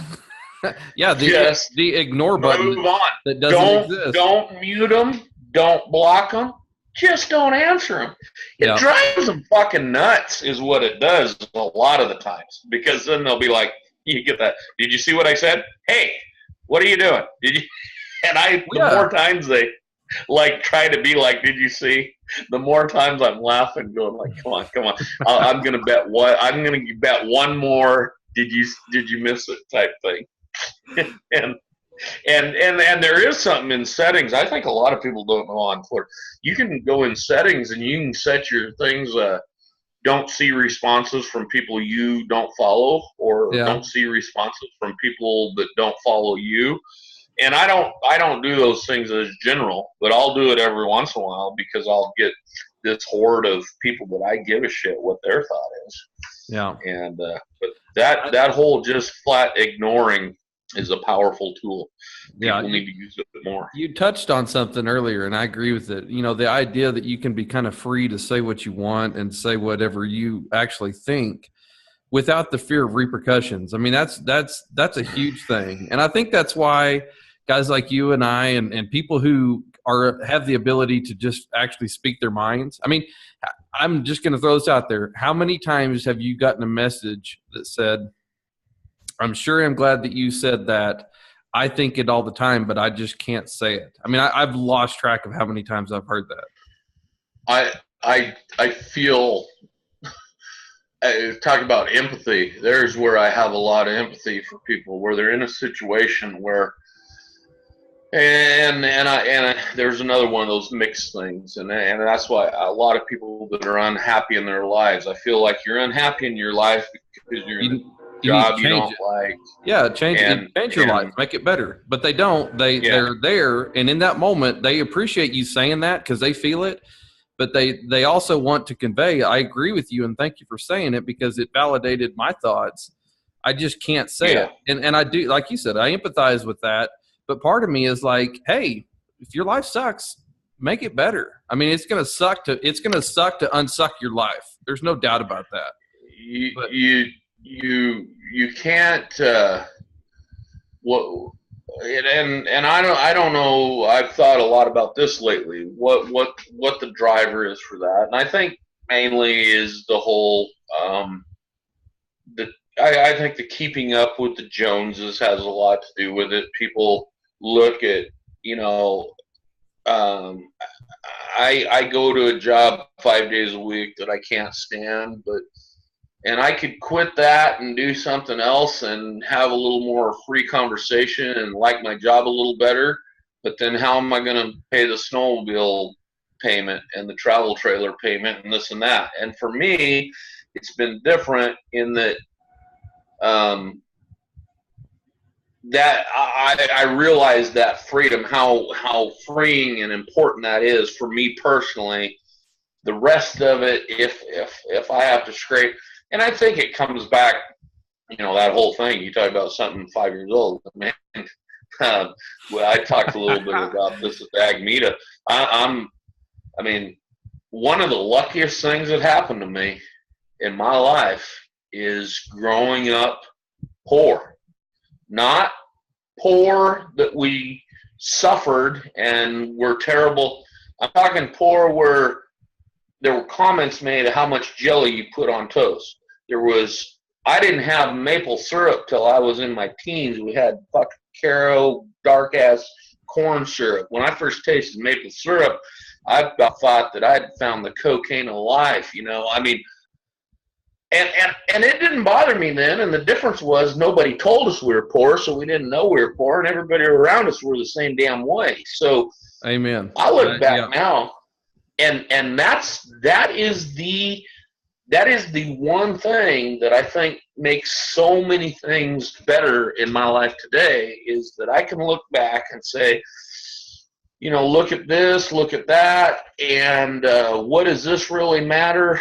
And I'm living an absolute dream compared to what could have been. And a lot of people are doing the opposite. They're living a nightmare in their everyday work, because they're living a nightmare because I have to own this, and this to show my friends so that they think I'm living the dream. And it's sad to me. It truly hurts me when I see those people doing that level of life. It's their choice, but I don't think a lot of them realize they're doing it, and it makes me sad to watch. Yeah. You know, and that's what, when I was a kid, there was 6 of us growing up. It was me, and I had 5 sisters, and we would go, my dad was a high school principal and basketball coach, and mom was a college professor. And so we had summers off. Well, we would go to the lake, but it wasn't like a lake house type deal. It was like we're all loading up in a pickup and camper and going to a campground with a tent. And looking back, it's because that's what they could afford to take us to do. You know, 6 kids, and you got to do something. And we would go to the public campgrounds and go to the beaches, you know, Gravel Beach in downstate Oklahoma. And yeah, it was what they did because that's what we could afford. But like you said, we didn't know any different. I mean, we were happy doing it. And there's a certain amount of, when you grow up with that mentality of, yeah, this is your entertainment. You know, the world is so much, there's so much more left out there to discover. If you're given everything, then there's nothing left to, I mean, what's left to go find? If you're withheld and you're not given everything from a young age, you still have that discovery that you get to do it on your own as an individual, as an adult. And, you know, that's a fine line. But as somebody, you want to give your kids things, but if you give them too much, what are you going to do? I mean, your kids are grown. Mine are growing. So what have you seen, like what you did? Do you think you kind of balance that out with your kids and where they're at now? I mean, you can look at it from do, and I think I got lucky in that. I don't know if I really thought this was the right path. It just was the path I chose. But what my adult children talk about from their past and things we did, they're the trips and the things we did that were the exact same that my parents took me and us on. Now, the difference is maybe we went to the Washington coast for 4 days And like you, when we went, we had a pickup, and mom and dad slept in the canopy, and there was a tent for the kids, and we had the campfire, and we went down to the river and we caught a few trout, and you cooked the trout and you ate the trout and you had pancakes for breakfast, and the campground didn't cost that much, and this and that. Now the difference is with my kids, I am not going to try to tell anybody that we didn't moderate it.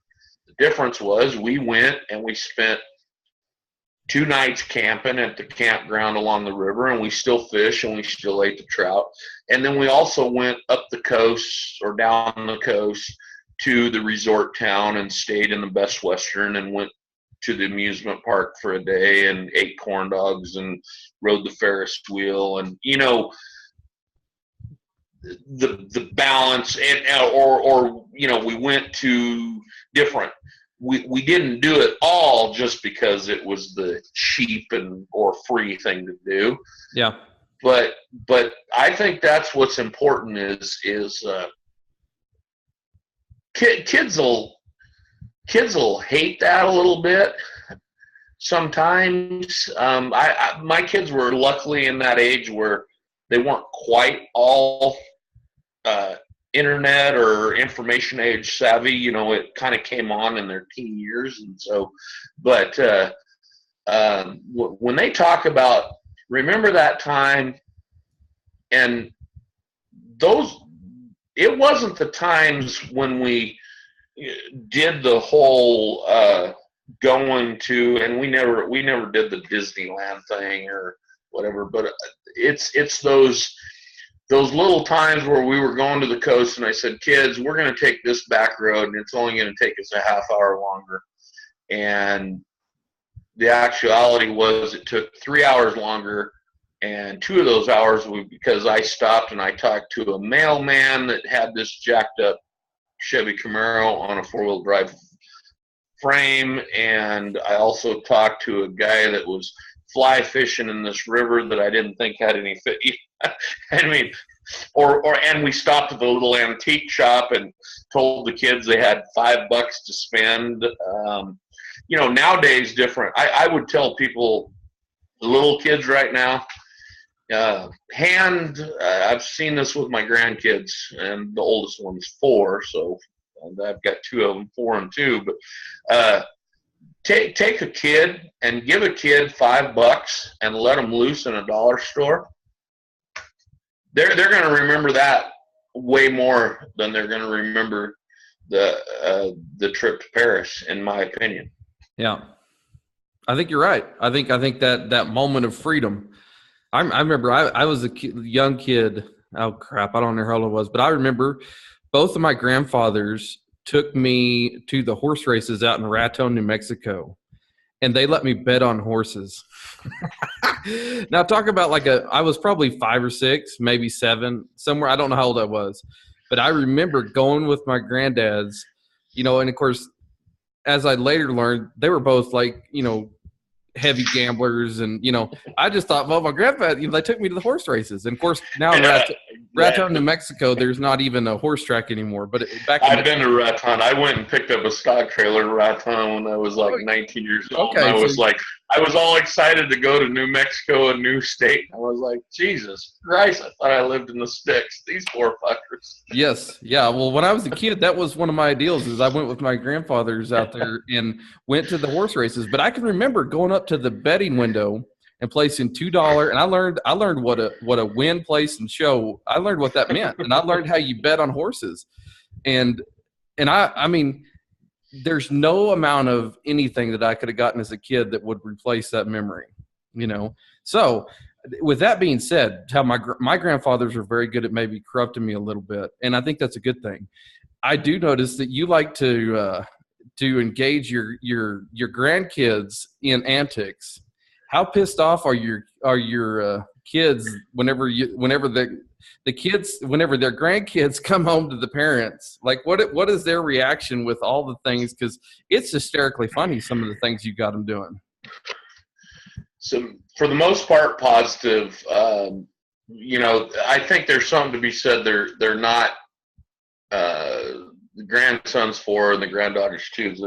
They're not in school yet. There's that whole fear of getting out there in the structured society, and what's Brett gonna say that Grandpa told him that now in the old days would have meant. You got to remember. I don't know if I've ever told this story on any social media. I know locals all know it, and they have me retell it all the time. Well, I was a first grader and had a super hot teacher. She's about 5'11", all legs, and Grant first grade. That would have been 1972, and mini skirt age, and it's funny because as life has went on, she ended up marrying a local guy. I mean, she's a neighbor. She still lives there. Yeah. But I mean, she was beautiful, and I was a first grader, and I learned to drop a crayon or a pencil when she would. I used to sit next to a kid. His name was Adam Strong, and Adam. I don't know whatever happened to Adam, but I know that his last name Strong was not related to his thought process. Adam struggled immensely. And so he was always calling teacher over, and she would be there and leaned over, and there's that my eye level was about mid-thigh with some stockinged legs when in first grade. And pretty soon, little Larry learns to drop a pencil or drop a crayon. And what's going on up there? Whoa. Anyway, I finally got busted and slapped a shit one day and didn't know what was going to happen. I remember getting off the bus, and my mother was in a panic because she'd been called. Nothing had been said. Not a single word had been said.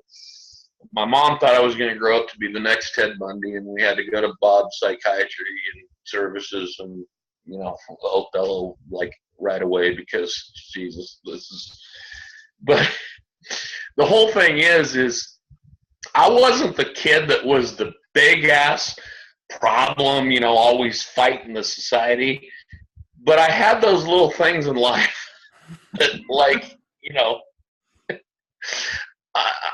I guess I've pushed the norms early on, and I don't know why. I guess I had to know why is this, that whole why thing.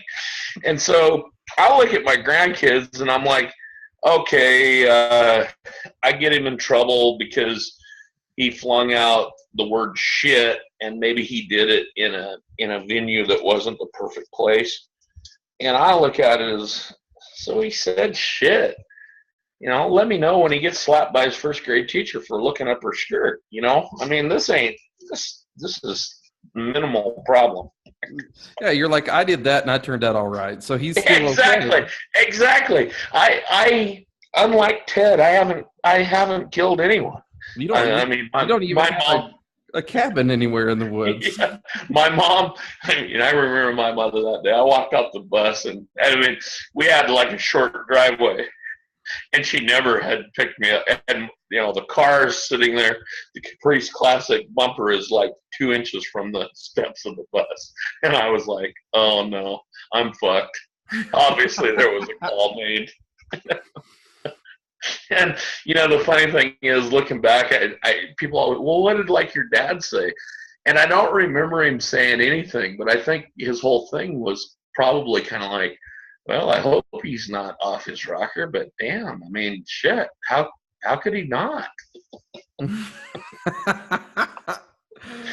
Well, anyway. I think that where you started at and where you ended up, and how cool is it that we're sitting here? I'm in the middle of nowhere, Oklahoma, and you're out there in Washington. We're sharing this, the conversation that we're having. I mean, no way in hell could anybody have ever predicted this, I mean, because we're just two guys that just started on something, and here we are this many years later doing this. And that's what I want to do with this podcast and kind of doing some stuff going forward is is let's explore this new avenue, you know, because we all know what it's like to have the old ways of doing things. And this is all brand new. So I don't know. What do you want to see with some of this stuff going forward? What would be cool to you? I think there's something to be said, and I think back to some of those nights, and it was funny because there was, on the BTFD thing, there were some nights, I mean, I was like, that was solid gold. That whole show from start to finish, and even the parts that were deleted, should have been all broadcast, because these are people with some life experiences and things, and we weren't. I didn't feel like we were being preachers. I didn't feel like we were telling people how to do things. We were talking and engaging on ideas and this and that. Yep. And I think that's a great thing. I think that's an important thing. There were nights that it got way off the rails, there's some footage that's out there, and this is just a kind of a behind the scenes from the BTFD days. There was one that people got so smashed, and I think I might have even started the hangout and the recording, and it was still being broadcast, and I shut my deal down, but they kept it going. And they had to go in there the next day and completely remove the footage because they were like, we cannot have this out there. I remember one night in particular, and I don't even remember what we were discussing. But, it got hairy. I know there was one night, and for sure I know that Cliff was. I know that Cliff was there. That By Mortimer was there, and I just remember, like, doing a big, like, bottom of my heart burp and going, oh, we're still recording? Kind of like, son of a bitch. I really didn't know. I hadn't paid attention that we were down to 2 viewers of people that were just, like, subjecting themselves to this bullshit. But I was like, I mean, I thought we'd been off air for like an hour and a half.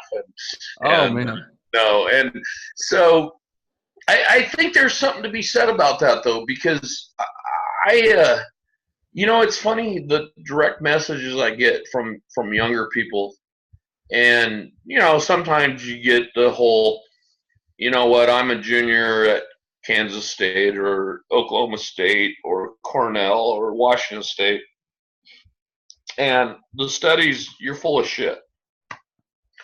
And I'll tell them, I used to argue with them. I would be like, well, do what works for you.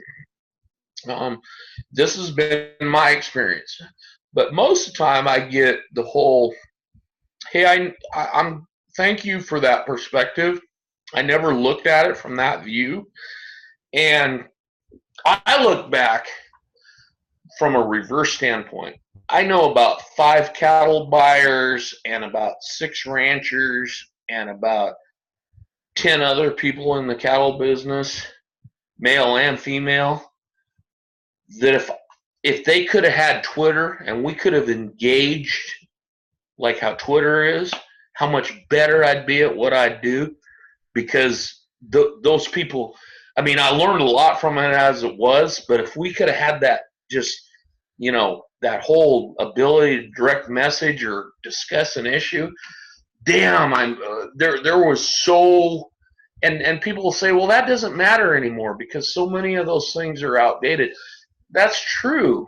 That there's a lot of that is outdated, but some of the basic shit, especially in the cow-calf business, a lot of the basic things about what's the difference between making money and flaming out. I said this the other day. It hasn't changed a lot in 100 years, and I'll stand by that. Yeah. I mean, well, and that's where I think that not only from the perspective of we have a little bit of knowledge, from the cow-calf standpoint or stuff that we do, like we kind of know we've been there and we've made it not work. we've made the mistakes. Now we're not going to stop someone from making their own mistakes, but maybe we can give them, hey, this guy said after he screwed up with, not vaccinating these calves. And then I learned from his mistake when I did the exact same thing. Like he's not out there wandering around blind in the woods. Like me, he's got a point of reference. And I think that where it comes to the old school of elders teaching the young, and I don't think we're quite in elder statehood, but in a terms of like social media and this realm that we've kind of found ourselves in, we kind of are. I mean, hell, not that even any. I didn't set out to be where I'm at today. Neither did you. But we stumbled into it, and now there's people that are just coming onto this medium or into this kind of new world of broadcasting or even discussions, free-form discussions. Like we kind of owe it to them to show them, okay, here's what we do. We don't know if it's right or wrong, but at least pay attention for a minute. Maybe you can pick something up. I totally agree. And 2 points to that. One is, and I've said it before, is you're going to learn twice as much from your wrecks as your successes. When you have a home run, I don't think you sit back and say, well, of course I had a home run. I'm a smart son of a bitch. I did this. I actually say that if I have success, that's exactly what I say. Like, look at me. I mean, as I get older, I get more that way, especially sometimes when I have a success and the bulk of the industry went the other way. And I'm like, I tried to tell you, stupid bastards, that wasn't the thing. I tried to tell you, look, if you just paid attention. Now, the flip side of that is you know, talk about hypocrisies, wanting to help young people, wanting to let people in ag, this, that, and the other. I've got one set of cows that a young man bought as bred heifers in the heat of the battle in early fall of 2014, and he paid a hell of a premium for it. Oh, God. And, so did you end up back with him when he washed out?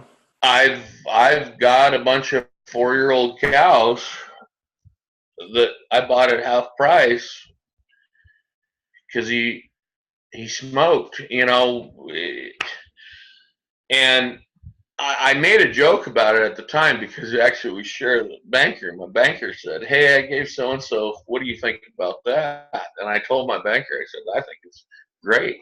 And he said, God, I'm surprised to hear you say that. And I said, because I'm going to buy them cows as bred 4-year-olds for half the price, and it'll be great for me. And my banker kind of pissy a little bit, like, damn it, you know. And I said, you know, because I've watched, I've seen this. And I'm not right 100% of the time. Nobody is. Right. Anybody that tells you they're always a winner, they're probably, they got one of two things. They either got some outside money or they're lying.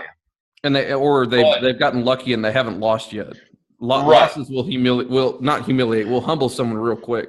Yeah, absolutely. And those are the things you'll learn from. Those are the ones where it looked, and it's not the loss from the loss where you rolled the dice and you thought, let's try this.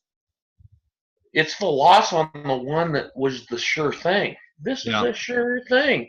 And you get your nuts kicked up into the back of your throat and you're like, that wasn't a sure thing, and God damn it. Every time you look back, you're like, how did I fall for that bullshit? And the older you get, the more jaded and the more oversight you question these things. And one of my favorite stories is I was at the auction barn and I had this kid. And this was 10 years ago. I mean, I was in my early 40s. And this kid comes up to me and he says, hi, I'm so-and-so, and I know who you are, and chit-chatted. And he says, I noticed at that time I was buying these like 4 to 4.5 weight heifers. And he said, I noticed that's what you're buying. You know, I'm kind of curious as to why. And at the time, you know, the discount on heifers was huge. I had some extra grass. I thought, basically for me, it came down to options. I can run these things till this. If things turn around, I can sell them as heavy feeders. If not that, I can breed them. You know, I mean, from all my life experiences, I had a plan. Okay, right, wrong, or otherwise. But that was section of the market that I said was the thing. And as I went through this, he says, that totally makes sense. He says, my friends told me I should come down and talk to one of you old guys and find out just what you're doing. And I'm sitting in the barn where the median age is probably about 137, you're the young guy at the moment. I'm not feeling like I'm the. And the funny thing was, to my right sat a guy I've known my whole life who's almost exactly 10 years older than me, and he's laughing his ass off. Not only is he laughing, this son of a bitch, he can't hear if you yell straight in his ear, but this whispered conversation, somehow you heard the whole damn thing, because he's laughing when this kid says, I come to talk to you old guy. And I throat punched him. I said, you shut the fuck up. You're 10 years older than me, you old bastard, I mean, don't get. But I remember that day driving home from the bar, and I was like, this is what this industry is about. This is what it should be about. And I don't feel like I gave away any trade secrets. That kid was genuine in wanting to know what I thought. I was honest in telling him what, and he might hit some licks and he might take a nut kicking, but I didn't sugarcoat anything. I gave him what I felt like he came and asked. Yeah. And I felt really good about that. Well, how did that play out? Do you think did he take it to heart? Is he still doing stuff, or did he wash out? That he's somebody that because he told me at the time, he was like, I've got this job and it's a pretty good paying job, but it's not what I want to do my whole life. And at the time, I had just made the transfer to not getting a paycheck from an outside entity, managing something you're doing. So, he was looking at that whole, like we talked about, that whole independence, that whole freedom thing. And I told him, I said, no, I would stay, if they're paying you that to do what you're doing, stay with that and take some of these shots and build that up. Don't, you gotta, and again, back to that whole thing and whatever you do in life. I was probably one of the wealthiest 22-year-olds in the Columbia Basin of Washington State. I was probably the brokest 23-year-old in the Columbia Basin of Washington State. That's a pretty short time span. Yeah, and that wasn't the little tiny bit in the cattle game. That was in the processing potato game. And I learned, I tell people all the time, I learned two things about being completely broke. Number one is, it's not the end of the world. If you go completely broke and you have any skill, for me it was a CDL, and I could get in a truck and I could go track miles and I could keep the lights on and put food on the table. Okay. If you have a work ethic, and that could be driving a tractor, herding cows, whatever, but you'll survive. If you got a work ethic and you got any skill whatsoever, being broke 100%, I'm broke, isn't the end of the world. Number two, I learned from that is I don't ever want to be 100% broke ever fucking again. Those are two pretty dynamic things. Yeah, going on. I mean, I miss half the things. People think that I miss a lot of opportunities because I'm too tight. But that's a function of my life upbringing and things I've seen where I'm like, oh boy, that looks like a good bet, but god dang it. I mean, at that level, a person has their pile. It's just like poker. You've got your pile of chips, and how many of them are you going to shove forward? Yeah. And anyways, but I do think to be on most people in agriculture, not just animal agriculture.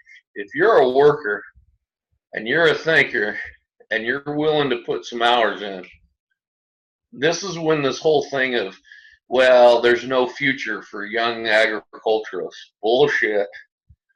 There's all kinds of opportunities.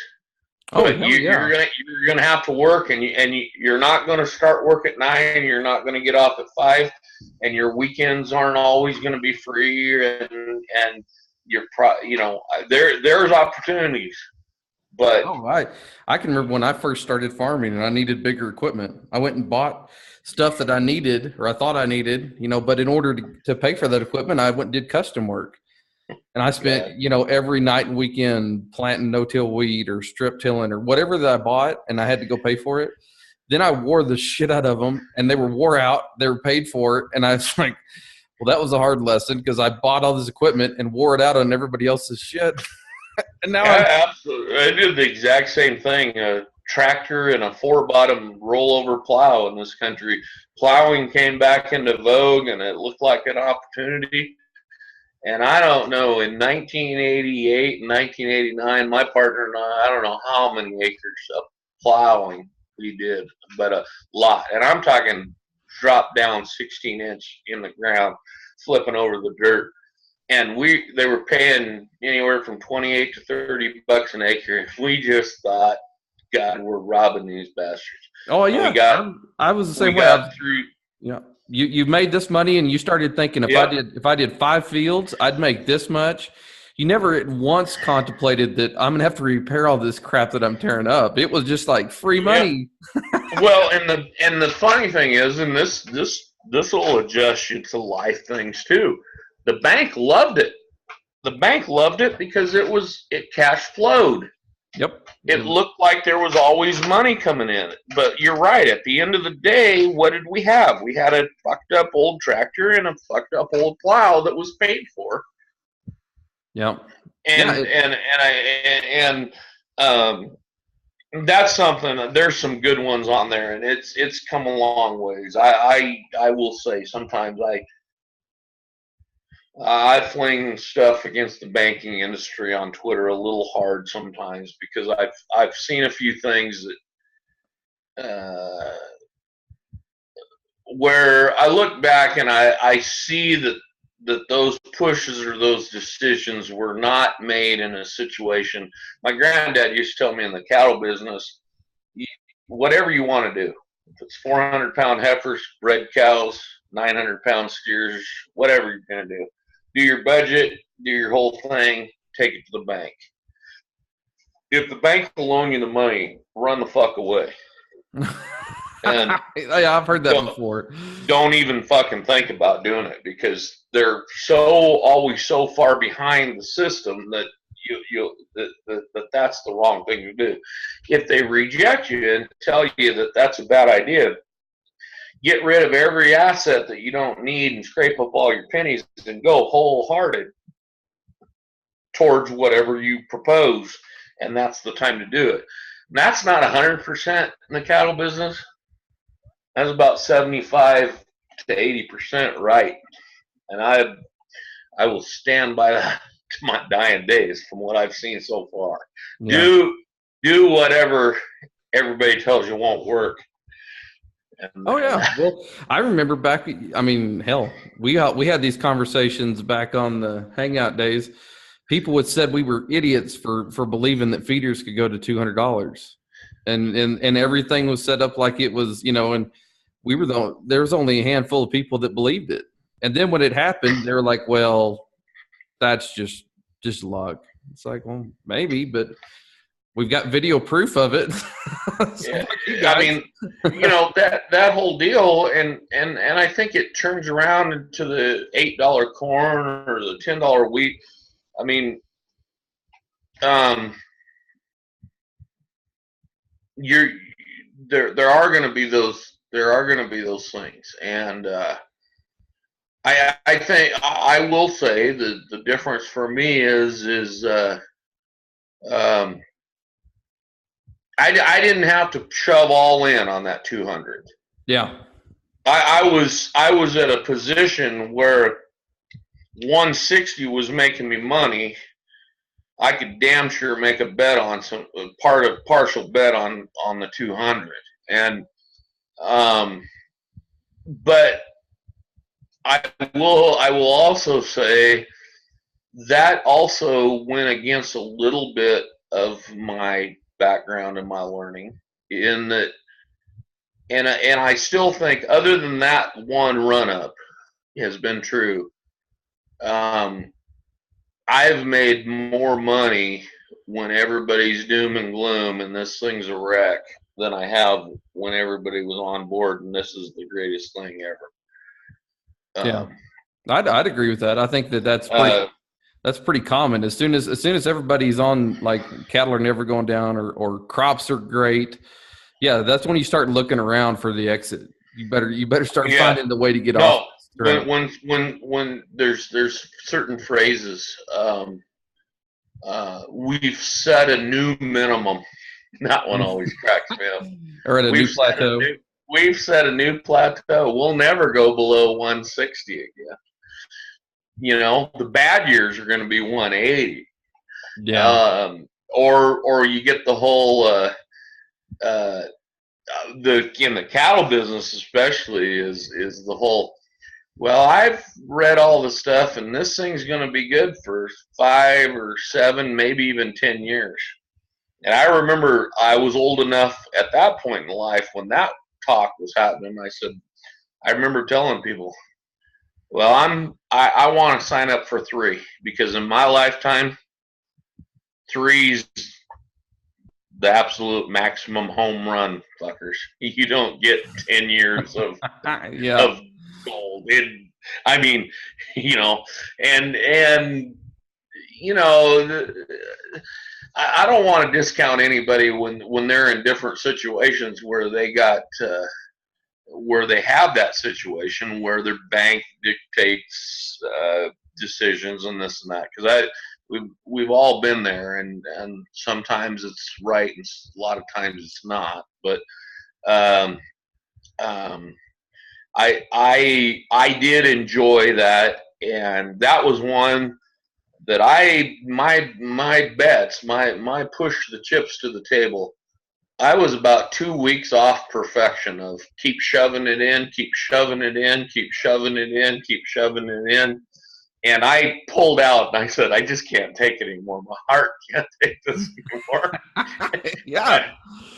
I pulled out about 2 weeks to 3 weeks before the start. Now that part of it was luck, because at the time there was nothing to tell you that it would go backwards or sideways, and I just got lucky because well, the thing was is I mean, you'd sell these calves and you'd get this check and you're like, I can't believe it. Yes, it was like somebody, you were living a dream, literally. I mean, I would have never, if I would have asked a higher power, if you could make my life perfect, make these calves worth this, they were worth double that. Yes. And anyway, but and then it comes back to your things too. When you have that, what do you do with that money? Yeah.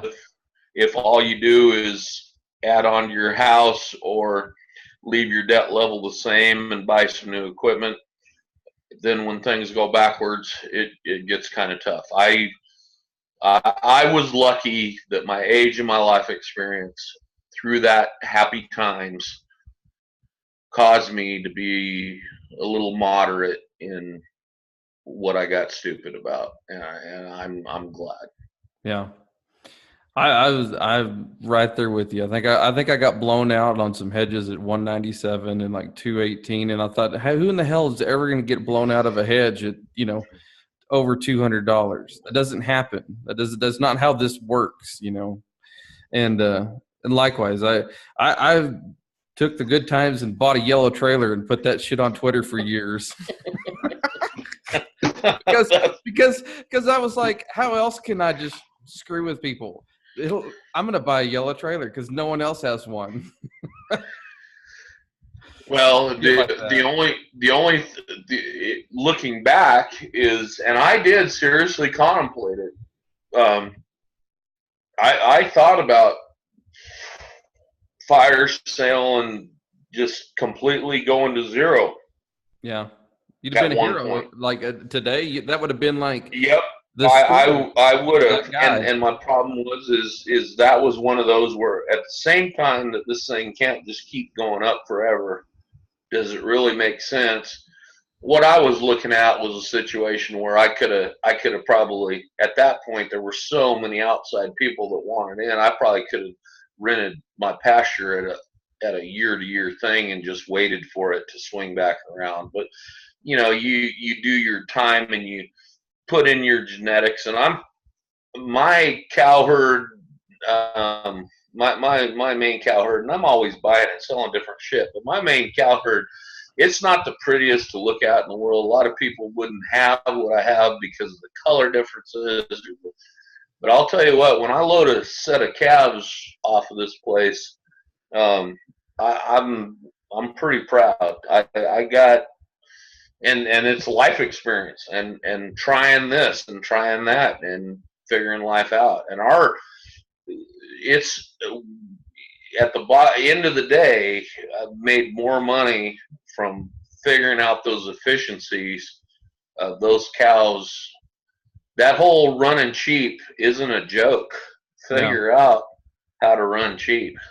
Well, and I, for one, am glad that you didn't sell those cattle, because had you done that, we wouldn't have the 0002 legacy, and Suicide Bob would have never been part of our world. And I never thought about that. And that was, I didn't think of it in those terms, but there were, that was the thing. I was like, well, I could sell all but 20 or 50, or, you had certain ones. You're just like, how can I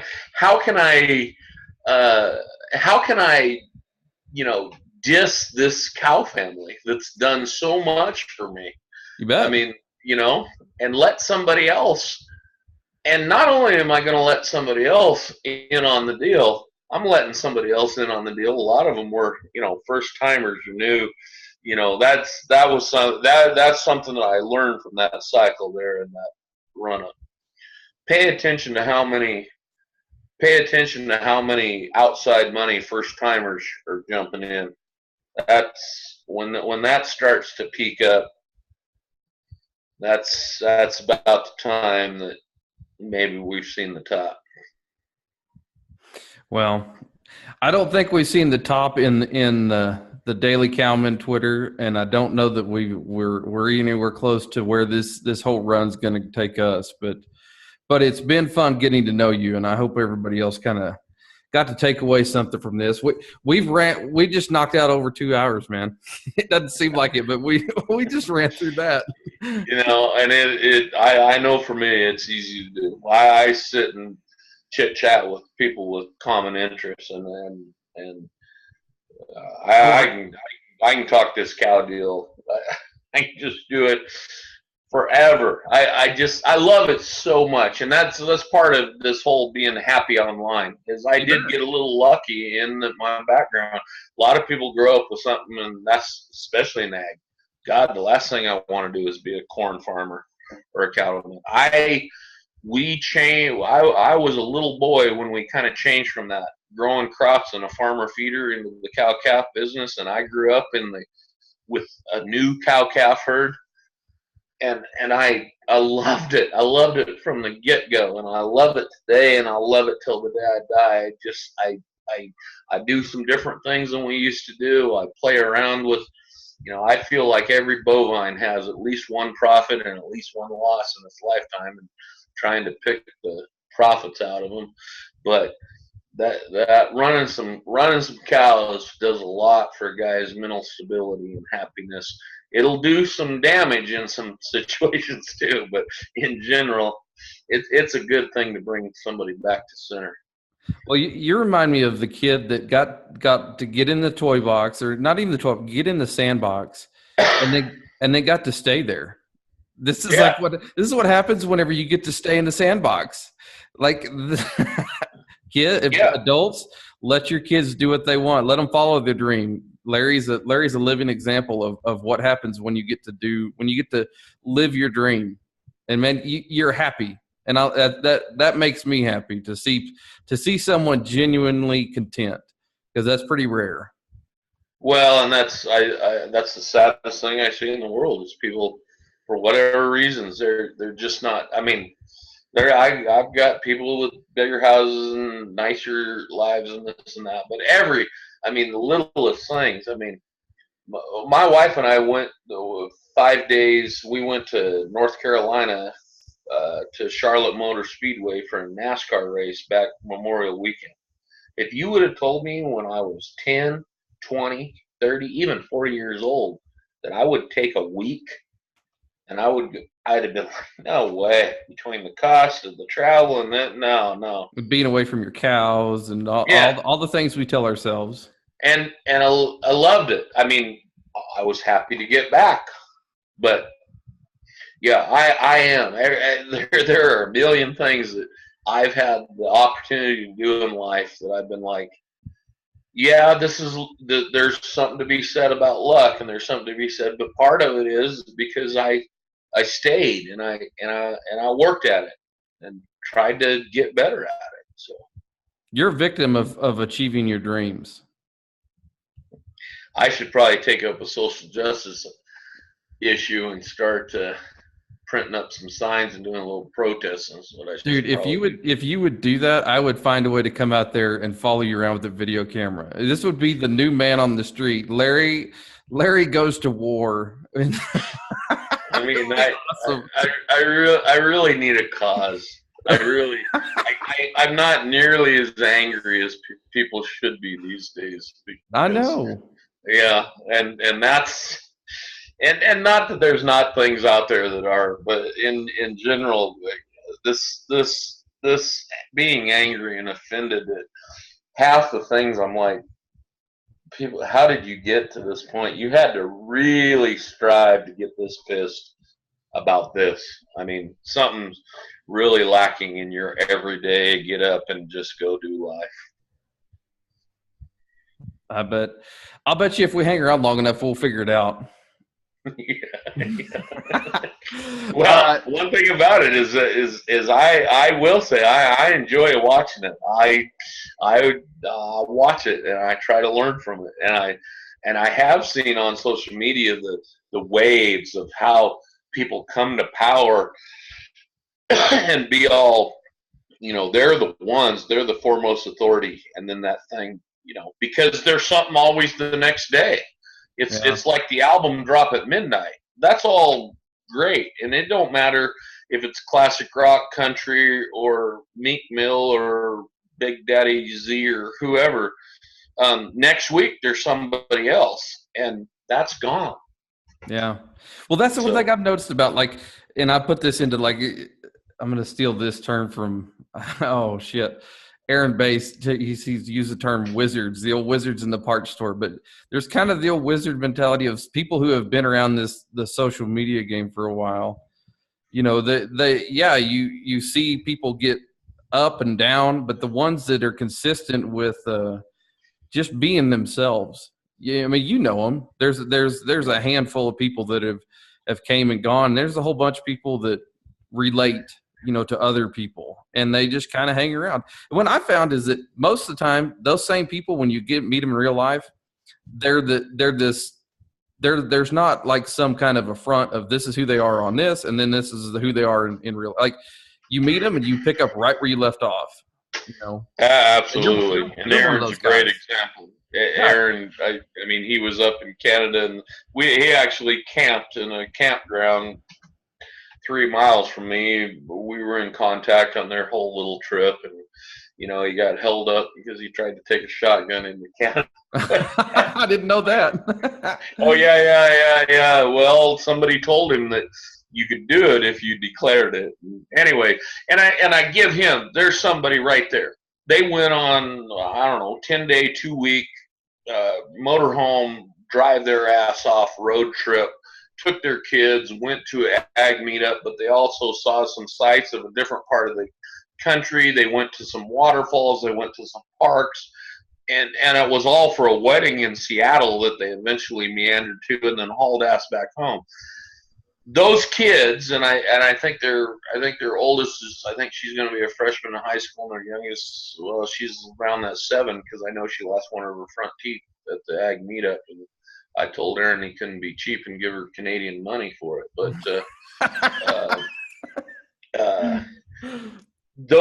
that's the type of thing. Those kids are going to be 40 years old, and they're going to remember that and how fun that was, and the whole thing. Not only did we not get in because we went back across the border and we had to send the shotgun home, the next day they tried to go across and they got stopped because they had some firewood that wasn't certified bug free or something. So, oh my God. I mean, those are the kinds of things that you do with your children, and just go do something in life. They'll remember that, and they'll appreciate that you exposed them to those things and did something maybe a little different than the whole what everybody else is doing. Yeah. Well, I think with that, man, I'm going to go ahead and wrap it up here. Okay. So that way, it's going to be interesting to see how this all uploads. This is going to be a first for me. But, do you normally just upload the whole thing from start to finish, or do you? Yeah. Well, I'm going to find out that. Yeah, I've never done this long. So. But I do want to say thank you for taking your time out of this evening and hanging out and sharing everything you have with everybody. I mean, you share a ton on social media, but this is maybe you kind of get into deep and people can hear you actually talk. That's a powerful thing too, to be able to just listen to your voice and listen to your thoughts long form. And I can't thank you enough for taking the time to do that. It's really cool. Well, I appreciate you having me on, and I want to tell people, I get a lot of people that get the first direct message. I don't know if you'll even answer. Folks, I will pretty much answer anybody, and I'll I don't want to break anybody down. I don't want to rip anybody apart. Don't be, people have had, well, just the way you look, and you've got your mustache, and you got kind of that natural frown, and you look, and you're looking a bloody arm on your fucking that might intimidate them. That's the funny thing is the one thing from Twitter from start to finish. Well, maybe not start to finish, but start of engagement finish has never changed, and 1 million people have complimented me on. And I remember that day I pulled a set of, it was a backwards and a right facing set of twins, and I thought they were both dead. I was so happy when I took that picture because I had been arguing with them. And I've had people tell me, well, you're probably missing some engagement, because people see that and think, oh my God, something's going to have to drastically change. The name may change. The @ will stay the same, but that picture, I don't know. I mean, I guess if I'm still on Twitter when I'm 130, I might. But that encapsulated me at that moment. I just was faced with something that looked like hell, looked like disaster. We got through, survived it. We dealt with what the problem was, and it turned out great. And you know what? Let's make everybody around me just a little uncomfortable for a second. I have no problem. I think you just basically summed up yourself perfectly. Let's do all the right things and then make everybody just a little uncomfortable. Yeah, make them just wonder. I know there's people out there. They're just waiting to see the article where I've lost it and end up going to federal prison. I know it. All right. And all right, we're signing off here. I'm gonna hit the end button, but go follow Larry. You probably already follow him, but we're gonna stop here for tonight.